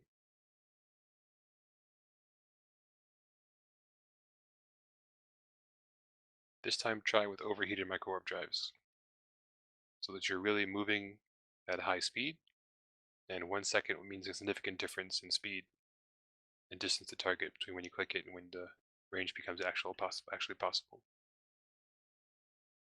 This is taking advantage of the 1 second calculations of the game runs on.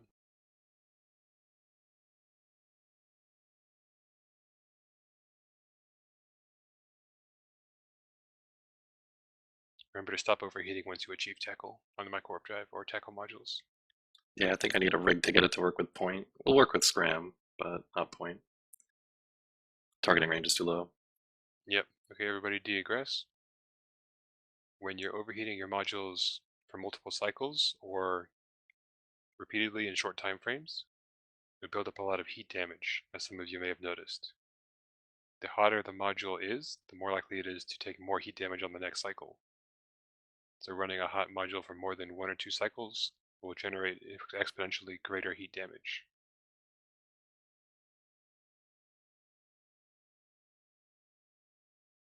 If a module takes 100% heat damage and the red circle goes all the way around the bottom part of the icon, around the outside, your module becomes burnt out and grayed out, and you cannot activate it anymore.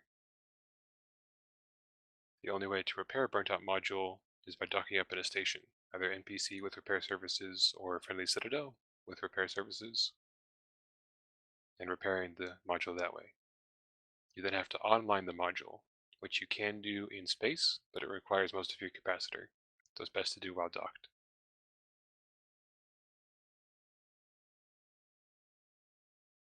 If your modules are only partially damaged with heat damage, you can repair them in space if you have with nanite repair paste.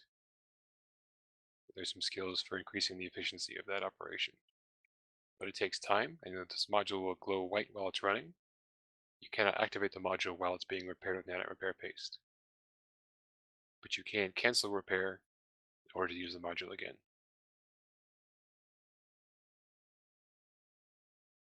If you have nanite repair paste in your cargo hold and overheated modules, try repairing them with nanite repair paste. Right-click on the module, choose repair.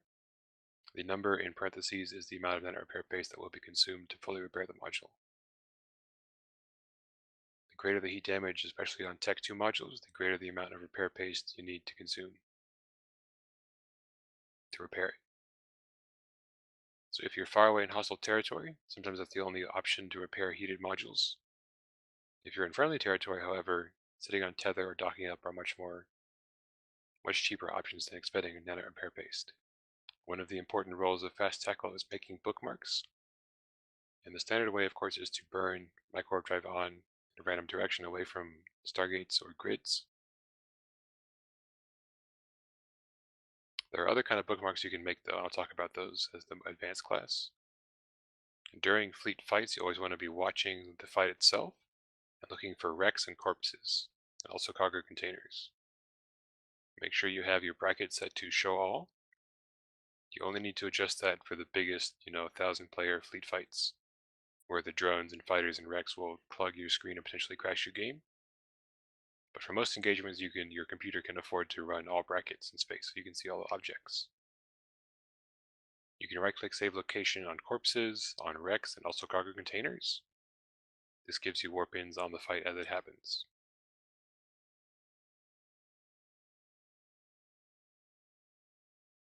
Generally, you put those under personal bookmark folders.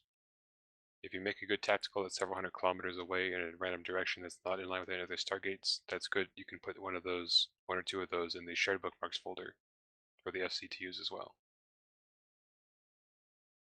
Quick little note about shared bookmarks. If you drop a shared bookmark, it takes a couple minutes for everyone else to be able to see it, even though you can see it immediately.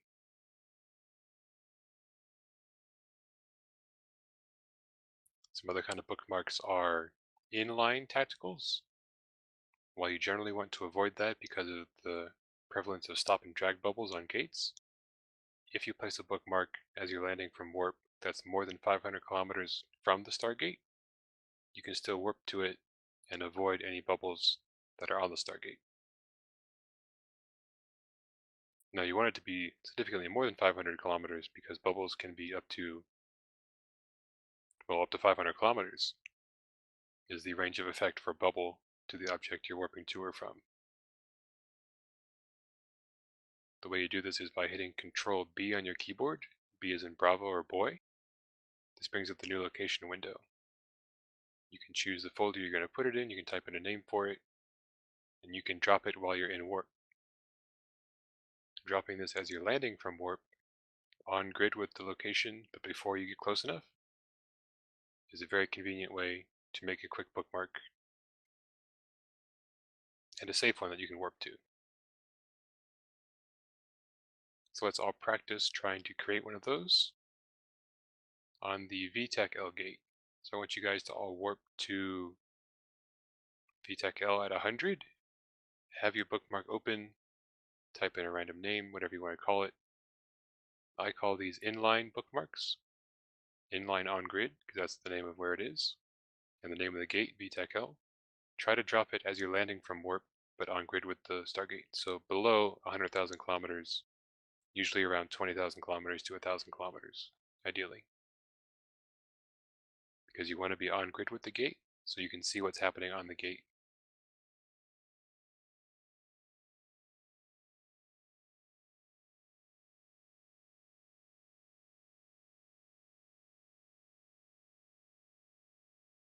Once you've made the bookmark, warp back to it to see if it worked if you're on grid with the gate. The way you can test that is if you're under 20,000 kilometers or so, if you try to look at the gate and not focus your camera but actually switch the camera over to it, that means you're on grid with the object. And you can see ships and objects that are on grid here.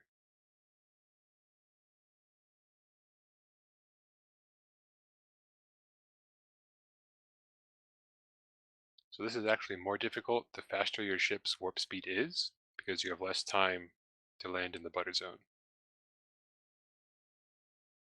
So I already have a bookmark that I'm going to warp to as a demonstration, so you can see what I'm talking about.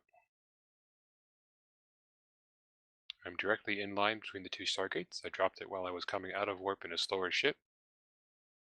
This one's 2,000 kilometers away from the gate, which is pretty close for an inline tactical. But I am on grid and far enough away to avoid any bubbles that are on the gate itself.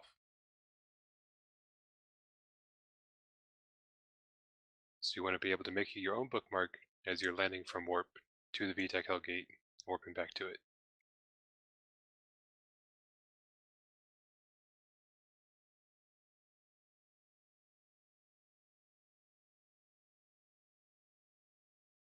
And as you do it a few times, you'll get more practice for the timing of it. When you hit enter or submit on the bookmark window, that's the second wherever your ship's location is according to the game calculations that the bookmark appears. So be watching the distance to target as you're landing from warp. When it switches from AU to hundreds of thousands of kilometers, tens of thousands of kilometers, thousands of kilometers, somewhere around there. I see some of you are getting it. Very nice. And I can even see Sind over there, 17,000 kilometers away from me. It says I'm at 19.5, but I cannot look at the gate. I think I'm too far. Aha. That means that you are off grid with the VTech gate. The grid lines are kind of random. They're roughly 10,000 kilometers or so. It varies sometimes from grid to grid. Yeah, I landed too far. So because you're off grid, you cannot see the ships that are on the gate itself. You have to be within a certain thousands of kilometers in order to see objects on the same grid.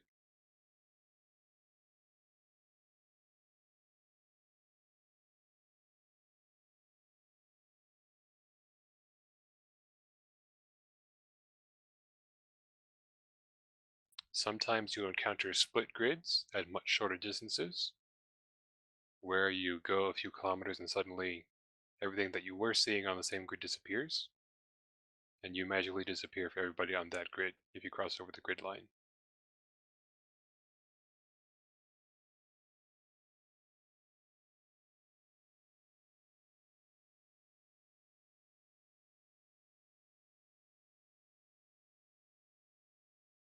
Another super useful type of way to make safe bookmarks and tactical bookmarks is using your probe scanner window and the solar system map inside that pops up. You can manipulate this map in 3 dimensions and change the focus of the camera. It allows you to look at stargates that you're trying to get warp ins on relative to your own position, and you can choose celestial objects like the sun or different cosmic anomalies or asteroid belts or other stargates. Well, you don't want to use stargates. Items that are not stargates that you can bounce off of in order to get a different angle of approach to the stargate you're warping to, assuming it's in hostile territory. With a sufficiently different angle of approach, you can avoid stop or drag bubbles, which are always set up directly in line between stargates usually.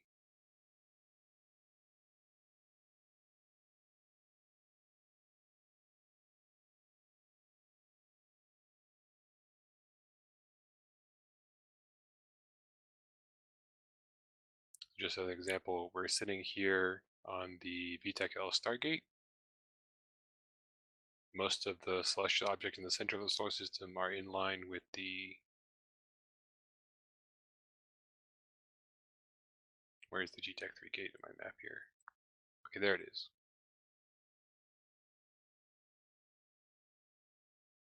So everybody warp back to the K7D Brave Keepstar. Take the fleet warp if you're on grid with me. And then in the probe scanner window, solar system map, I want you guys to look at the WTech IX39 gate. You'll see your own position in space shift as you warp around. Now, assuming this was hostile territory, potentially there's a gate camp with a stop bubble on that gate. If you tried to warp directly to it from any of the objects around this stargate, the planet 9 or any of these structures, you would get caught in a drag or stop bubble. However, if you were to, for example, bounce off one of these celestial objects toward the center of the solar system, any of those cosmic anomalies, the Ratting sites, or the close planets or asteroid belts of the sun, the angle is different as long as it's not the VTAC L gate, because that is another line people might put stop and drag bubbles from.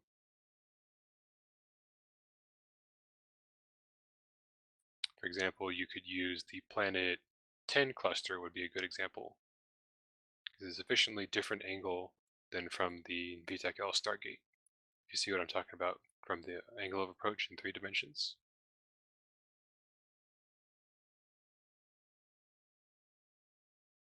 So I want you guys to all warp to something around planet 10 and then warp to WTAC I at 100 kilometers.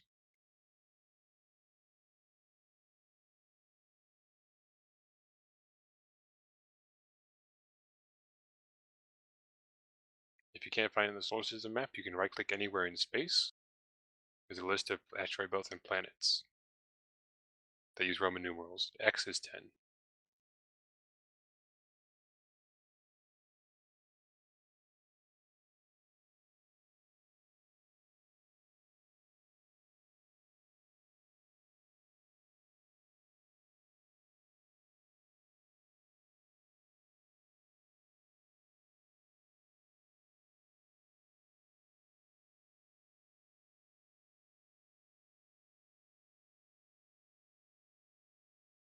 Very good, Aki. I see you're already there, first one in the Interceptor.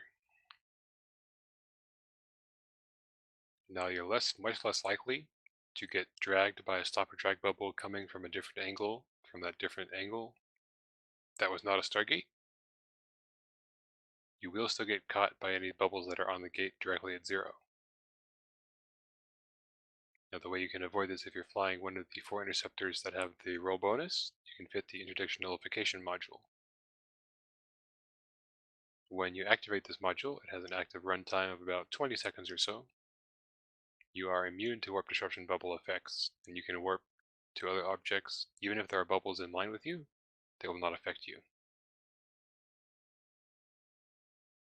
So even if there's a Dictor bubble or an anchored bubble or a Hector bubble on this gate at 0, if the module interdiction nullification module was active when you clicked warp 2 at 100, you would still land at 100.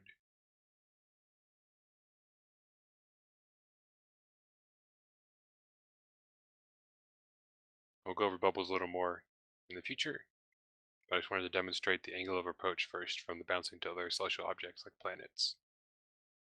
It's a good trick for avoiding gate camps and also helps you set up your tactical bookmarks a little more easily, because you start 100 kilometers towards something that isn't a Stargate.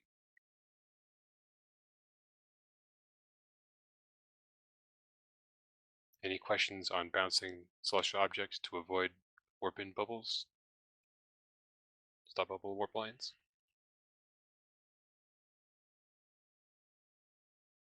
I guess question on the interdiction nullifier. It has a targeting range, like nerf. How do you get, like, is it really worth using it? Absolutely. Well, I always use it because I like to fly scout interceptors. Let's all go back to the Keepstar. Take this warp if you're on grid. If you're not, warp back to the K7D Brave Keepstar. So there are drawbacks to it. I counter that on my own fit by having a signal amplifier in the low slots to bump that targeting range back up. I also fly sub 2 second align interceptors, which allows me to insta warp and be warp interdiction nullified. So I'm uncatchable under most circumstances. This is very critical for me as a scout, because I can go through almost any gate camp with ease.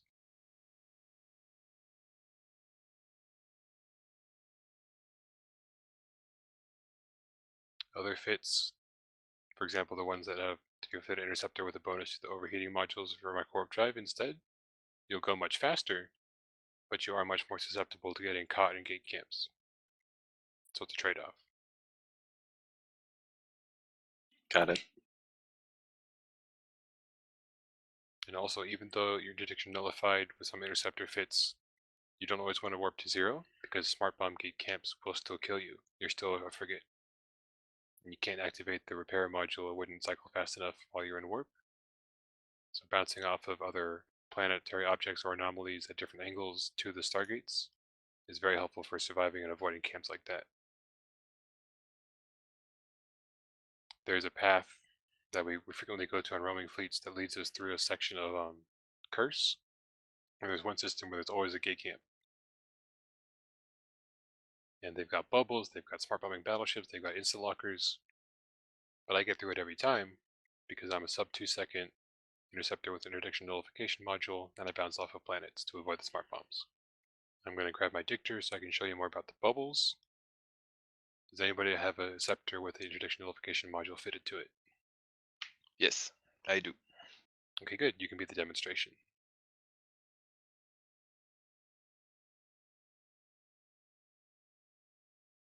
Will you deploy a bubble somewhere? Yes, I'm going to grab my my Tech 2 destroyer interdictor, the flycatcher. I'm going to pop some temporary bubbles up above the keep star, where they won't interfere with anybody else warping back and forth.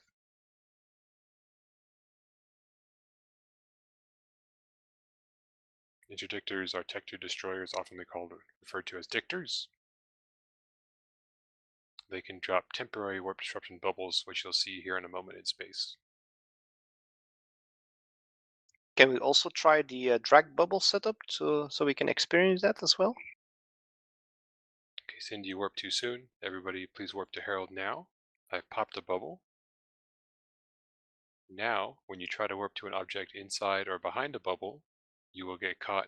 If it's within 500 kilometers of your destination, you will get caught on the leading edge of the bubble. Smaller, lighter ships only get caught on the very outside. Bigger ships get stuck a little bit closer inside. Now you'll notice you are entirely inside the bubble. You cannot directly warp away. You have to turn around and micro warp drive back the other direction in order to get out of the bubble before you can warp off to anything else.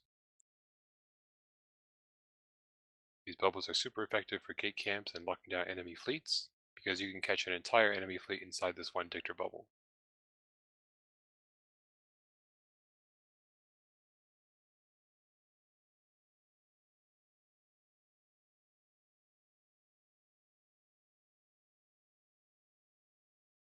Now, Yosia, I believe you said you had the interdiction nullification module. Yeah. Do you want me to enter the bubble and try to warp using the module? Yep, so you're currently in the bubble. If you just try to warp to something, it won't let you. But if you activate the module and then warp to something, you'll just slide right out of it.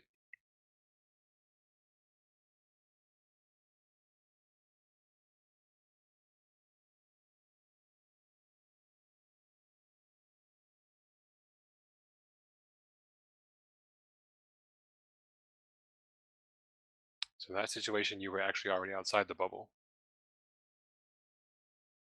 But if you had been inside the bubble, it still would have worked, as long as the module is running. The interceptors have a significant bonus to the cooldown. So if you're traveling, and you're careful with the timing and you hold your gate cloak, you can activate that interdiction nullification module with every jump. 30 seconds reactivation delay. Yep, and your gate cloak lasts for 60 seconds if you jump a start gate.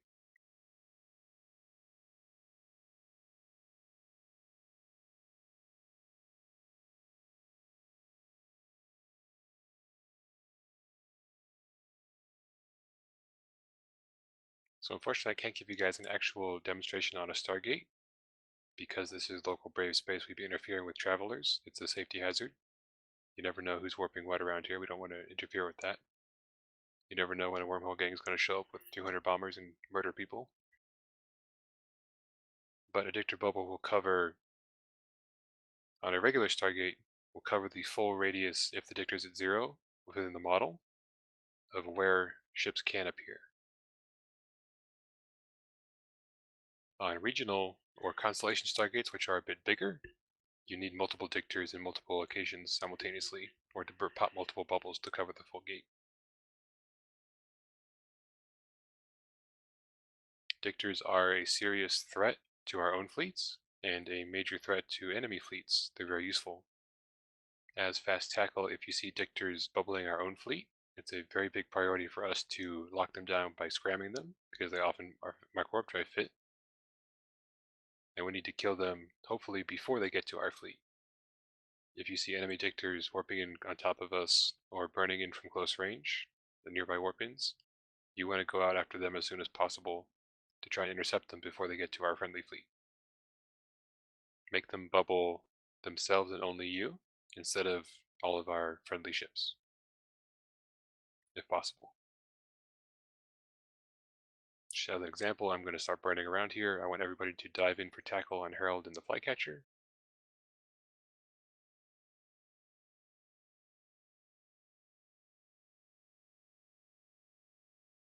I'm just going to pop some bubbles while I'm burning to give you an example of how they look and how they move, which is to say they don't move in space.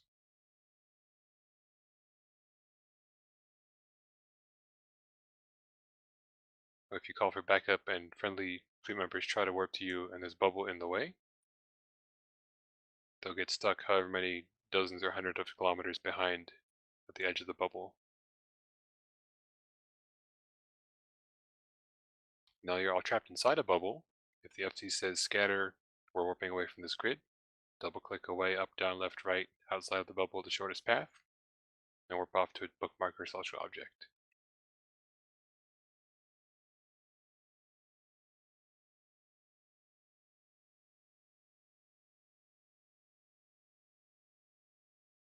Okay, good.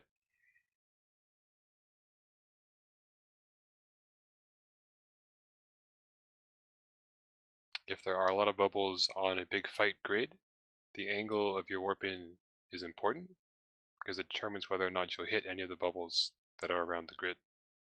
This is why it's very important to have bookmarks in several different angles and directions at significant ranges. That will allow you to bypass the bubbles by warping to different objects from different directions in the ideal world. How long do the bubbles stay? I believe it's 2 minutes. I'll look at the stats here. Yes, 2 minutes. Now, So in dictator the gate bubbles. camp, the interdictor needs to like refresh every 2 minutes, right?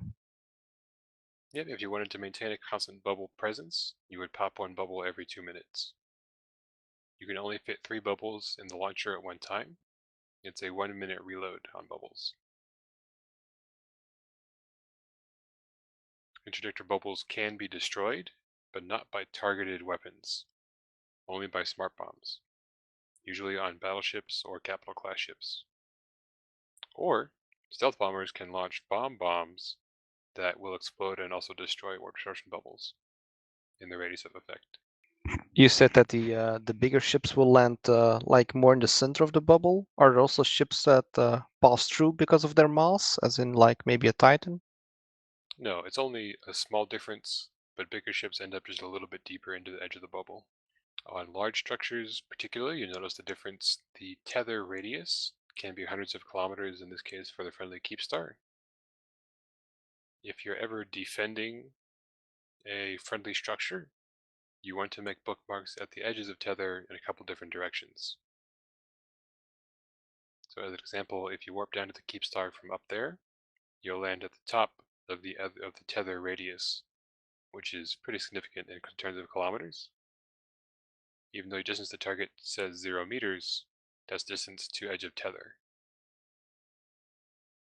On large structures like this, it's good to have warp-ins, saved bookmarks at other locations. Just as an example, I already made some bookmarks previously. I'm going to warp over to one on the left side of the structure. Well, left or right, depends on where you're looking at it. But these Keepstar tether ranges are so large, they're warpable distances. That can be important for bouncing around to avoid bubbles, or repositioning for the friendly fleet FC to give them warp-ins.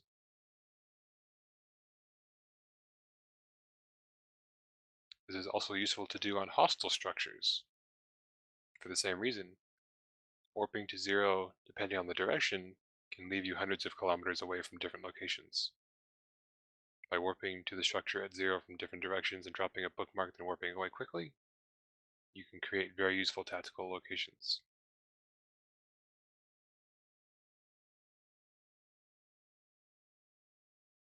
Also, sometimes warping to things at 100 kilometers and saving a bookmark can also be very useful.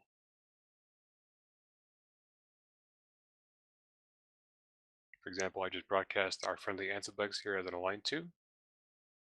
I was making my own set of tactical bookmarks earlier in the week. I warped from the GTEC 3 gate to the Ansibugs at 100 kilometers and saved a bookmark. Because this is the same location that hostile fleets will appear if they warp to the Ansibugs at 100 from that direction. Now, normally, if you were just sitting at the Keep Star, you wouldn't be able to warp to this location. But if you have, some time ahead of time, some planning opportunities, making 100-kilometer bookmarks in line on popular objects to other popular objects can be very useful for tackle.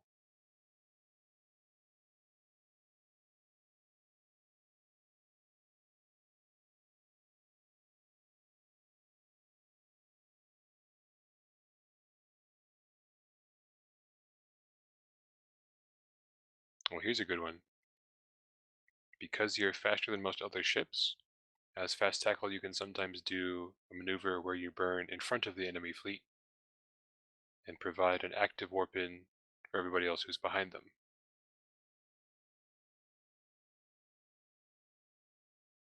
So we can try and set that up here. Aki, you'll be the first guinea pig. Please warp to Herald. Everybody else warp over to Dojo C bookmark.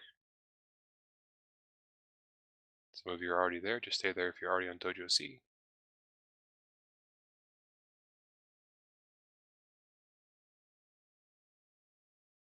I'm going to simulate that I'm the hostile ship or fleet. Here's me and the flycatcher as our target broadcast. Now, Aki, I want you to fly behind me relative to the friendly fleet tackle over there on Dojo C. Like warp drive on. Very good. I want you to get out to about 50 kilometers or so. In this situation, you're not trying to tackle the target because it's a hostile fleet, maybe a small gang. They're full of snipey ships. They'd kill you very quickly if you got too close. By sitting at range between 50 and 100 kilometers behind them relative to the friendlies, you can provide a warp in. I'll cut my speed to make it a little easier here. Everybody else, please align towards Herald and the Flycatcher. Assume I'm a hostile ship. You can't warp to me, but you can warp to Aki, who's currently about 50 kilometers behind me. So if you warp to Aki at 50, you'll land pretty close to me. So Aki, as the pilot in front, you're the one who has to call out the ranges to their fleet and the angle set up. I see you guys are doing it. Also, if you see our targets of opportunity, situations like that, just go ahead and do it. Well done, you got tackle on me. I would like to know if there was another class to learn how to chase ratters in anomalies. Yes, that's actually what I was about to get to next, for the hunting aspect. So hunting ratters and anomalies all revolves around using your D-scan, or your directional scanner. If you don't already have it open, it's to the left of your capacitor, those small buttons. First column, third row, it's scanners when you hover over it. You'll get some options when you click on it in a radial menu. It's the right option, directional scanner, Alt-D as in dog on your keyboard shortcut. So bring up a window kind of like your overview list. Some people drag their D-scan as a separate window somewhere on the screen. If they have wide monitors or however they want to configure their setup, it's all a little bit different. I personally have mine docked in the same window as my overview list.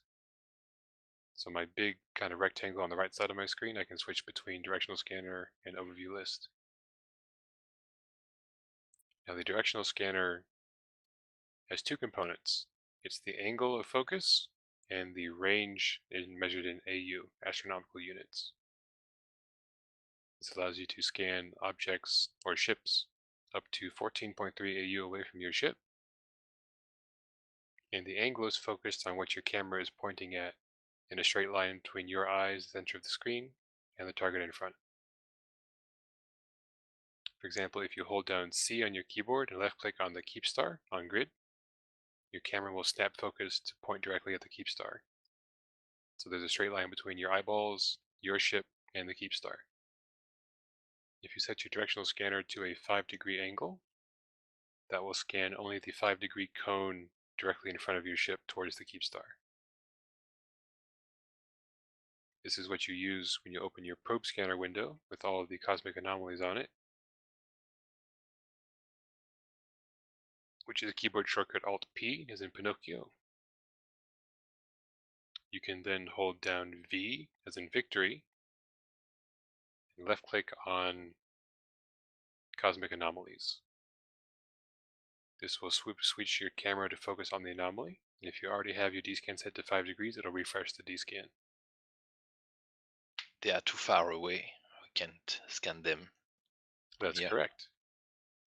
If you zoom out on your solar system map as part of the D-scan probe scanner window, if you change the radius of your D-scan, you'll see kind of a greenish sphere around your ship in space. That's your D-scan range and angle. You can see it shrink or grow if you change the range and angle on your solar system map or in-game solar system map inside the probe scanner window. Most cosmic anomalies routing sites are within D-scan range of the sun. Everybody, let's warp over to the sun. You can either do it through the solar system map window or from your overview or back in space.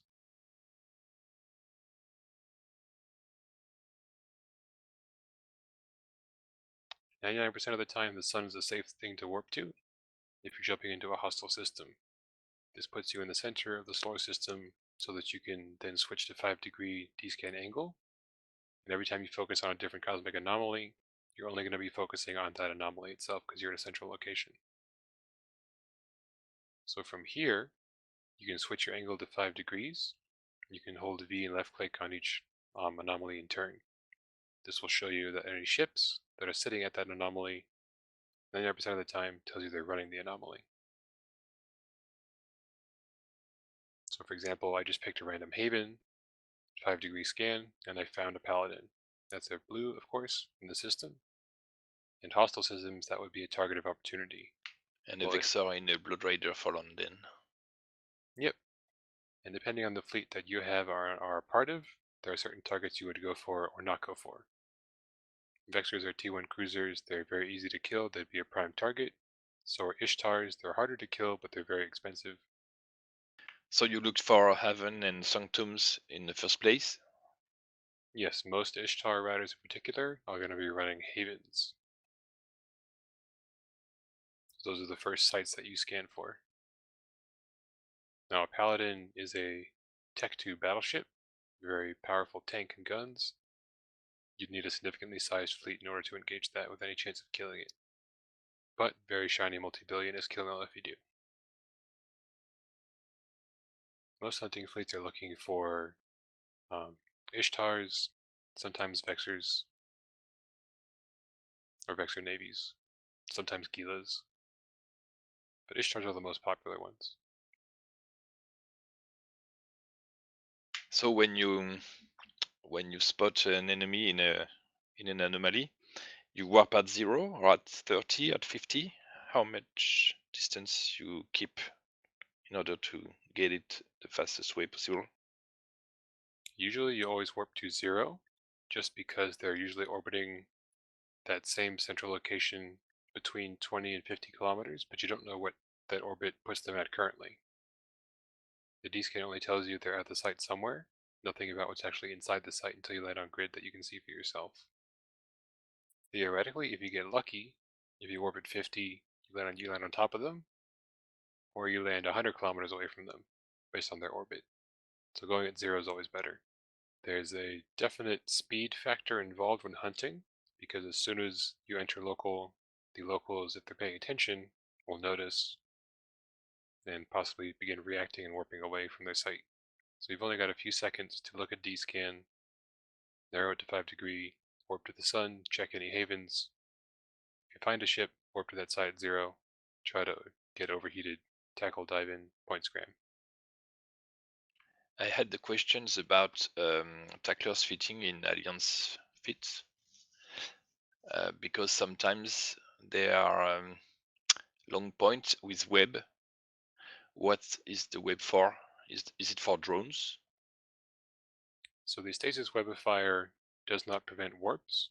It must always, well, usually it's almost always used and come in tandem with a warp scrambler or warp disruptor. The web is particularly useful against ships that are afterburner fit. This one? Yep, I see it. So because tackle ships, all ships, are generally limited by their slots and their fitting, you can only fit so many things on each ship. There are no interceptors with 6 mid slots, even though that would be amazing for more tackle modules, so you have to pick and choose what you put on each one. Every fit is designed to do something a little bit differently, to a certain degree of efficiency. By having the long point, you get tackle sooner to prevent warp outs. And by having the scram, or the web, once you get closer to a target, you can slow it down significantly. The thought process being, if you leave the warp, if you don't scram them, they're still running the micro warp drive. As long as you're fast enough to close the distance to web them, they'll be slow enough for everybody else to catch up to them. And if they're still running the micro warp drive, it booms their signature radius, makes them easier to target and shoot. Yes, but you have to be in scram range to That's to correct. web. Now, I personally always run long point warp scrambler on my interceptors, which can only afford 3 slots for my Ares fit. I'll link it here in Fleet for you to look at. So with a long point, the target can still use its micro warp drive, but not warp off, or? Yes, that is correct. So a warp disruptor has a longer range and will prevent enemy ships from warping away, provided they don't have any warp resistances. Certain ships have a bonus naturally, like the Venture or Supercarriers or Titans. Or if they have a warp core stabilizer equipped, they can activate that for a -2 warp core effect. The warp disruptor only has a single point of 1 point of tackle. So if you have a long point on an Ishtar, for example, and he's got a warp core stabilizer fit in the low slots, if he activates the warp core stabilizer, which gives him -2 tackle strength, he can warp away, even though you're pointing him with a single long point. Now, if you were long point with a warp disruptor and also scramming that same Ishtar, that's a total of 3 points of tackle, because the warp scrambler counts as 2 points of tackle. Even if he activates the warp core stabilizer for -2, you've got 3 points on him, so he ends up with 1 positive, he stays tackled. Which is why I always run long point warp scrambler. And how do you manage drones if your target enemy, the pointed enemy, sends drones to you and you have nothing to make damage to them? I'll just go back to the keep star real quick while I talk about that. So if you have guns on your fit or drones, like assault frigates usually have guns and drones as well. Some interceptors also have guns. You can try to defang those drones that are shooting you by shooting them. You're never going to deal any significant damage to the target you're tackling with your small guns anyway. It's more important you try to survive and maintain the tackle. Your other option is to try to speed tank the drones, which in interceptors is possible if you're orbiting at a longer range with the long point. The drones will chase you, but if they're not fast enough to keep up with you, they'll fall behind quickly and they'll only apply a little bit of damage. So we need to orbit at 15 in order to be at 20 and keep the point and speed tanking drones, right? That's correct. That works best on the bigger, slower drones, for example, if they've got heavies or mediums. Light drones are, of course, much faster. They're more difficult to speed tank, but they can still have some effect for that. Because with the interdiction nullifier, it's quite difficult to add guns into an anti-fitting because it's draining a lot of CPUs and power grid. Oh, absolutely. There's a trade-off you have to make for what you want to be able to fit. I always prioritize being slippery and getting the tackle. Personally, that's my playstyle. I like to fly that way, that kind of ship.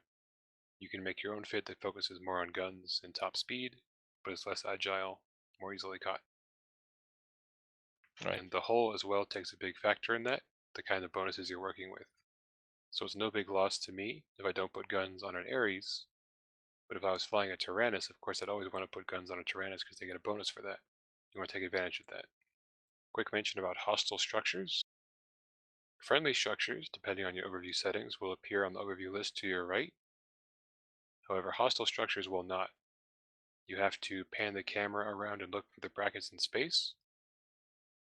They will appear as an icon that you can see, provided you have them on the overlay, which if you want to check your sensor overlay, if you hover your mouse just above the capacitor dots for your shield, there's a circle with a whole bunch of like shiny colors on it that changes when you turn the camera around. That'll hover over the sensor overlay menu. You can turn off different kinds of sensor overlay icons for your brackets in space. I recommend keeping them all on at all times. The little blue ones are structures. So if you're in a hostile system, you can pan the camera around. Generally, they're clustered around stargates, just like we do for ours. Look for those little blue brackets to find hostile structures. It's also important if you're scouting for a fleet that your D-scan has the correct filter. You can choose a different filter, the same list of options as from your overview list. You want to make sure it has all ships, but also all anchored bubbles or temporary bubbles from dictors. On a given hostile fleet, there's different types of things you can go for. There's enemy tackle, which is generally flying closer to our own fleet. Might be worth going for in order to prevent them from tackling any of our ships. There are stragglers, enemy ships who are not properly anchored on their own FC, who didn't micro-warp drive in time, or are slow, or have already been tackled by somebody else. They're good opportunities to dogpile on those to secure kills, because they're further away from their friends, might be outside of gunnery range or logistics range. You've got enemy DPS ships, of course, which are good to tackle because they take out the enemy fleet's ability to deal damage. In serious fights, that's very important, but equally important are the enemy logistics ships. Scythe, Osprey, Agorer, Execure, T1, Basilisk, Scimitar, I forget the T2 armor ones. Guardian. What's the Galente one? Let me look it up here. Oh, Neros, that's the one. These are very good for tackling and trying to catch separate from the enemy fleet to kill, because if the enemy can't rep our own friendly fleet fire, that means we're getting kills, and we win the fight that way. There's also hostile support, like E-War, Vigils, Cruiser Fires. The recon cruisers are very big targets, especially the Lachesis and the Hugin, with very long bonuses to warp disruption points and stasis webification for those ships, especially with command links and good skills. Those ships can point and web up to 80 kilometers or more sometimes. So sometimes they're tackling you before you can tackle them if you're trying to burn at them. But if you catch them at a close range warp in point, getting those ships separated from the rest of the fleet and killed is very, very powerful effect on their ability to apply damage to our fleet. And of course, there's the hostile FC, the anchor that all the other ships are following. Scramming the hostile anchor is the fastest way to die in a tackle ship, because he is going to immediately broadcast you as a target for the primary for the enemy fleet. But what it does is it slows down their entire enemy fleet to a standstill for however many seconds it takes them to kill you. And that can be a very big deal in fights for maneuvering. There's multiple fleets happening on objectives. Isn't it very dangerous to tackle EWAR cruisers and frigates in enemy fleets, because like Hyena or Rapier, they can stuck you in place and make you kill very quickly? Yes, there's also the risk, one, because they can tackle you back for some ships and also the web you back, but also two, they're more likely to be in comms and speak up because they're critical fleet assets. So when you tackle a Hugin, he's going to scream at his FC, "I'm being tackled by so-and-so," and he's going to switch primaries to get rid of the tackle because the Hugin is very important for the fleet. So there's two ways to go about it. You can go for the higher risk, higher reward targets, like the enemy FC, the enemy Hugans or the Cheeses. Or you can try and play it a bit safer, and increase your own chances of survival, separating one of the line members like a DPS or logistic ship.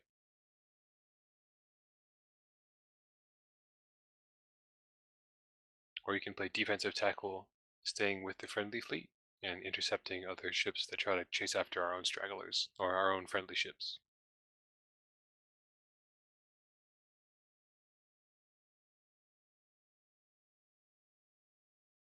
Sometimes the FC will call for tackle to dive in, particularly when the fight is about to swing one way or the other.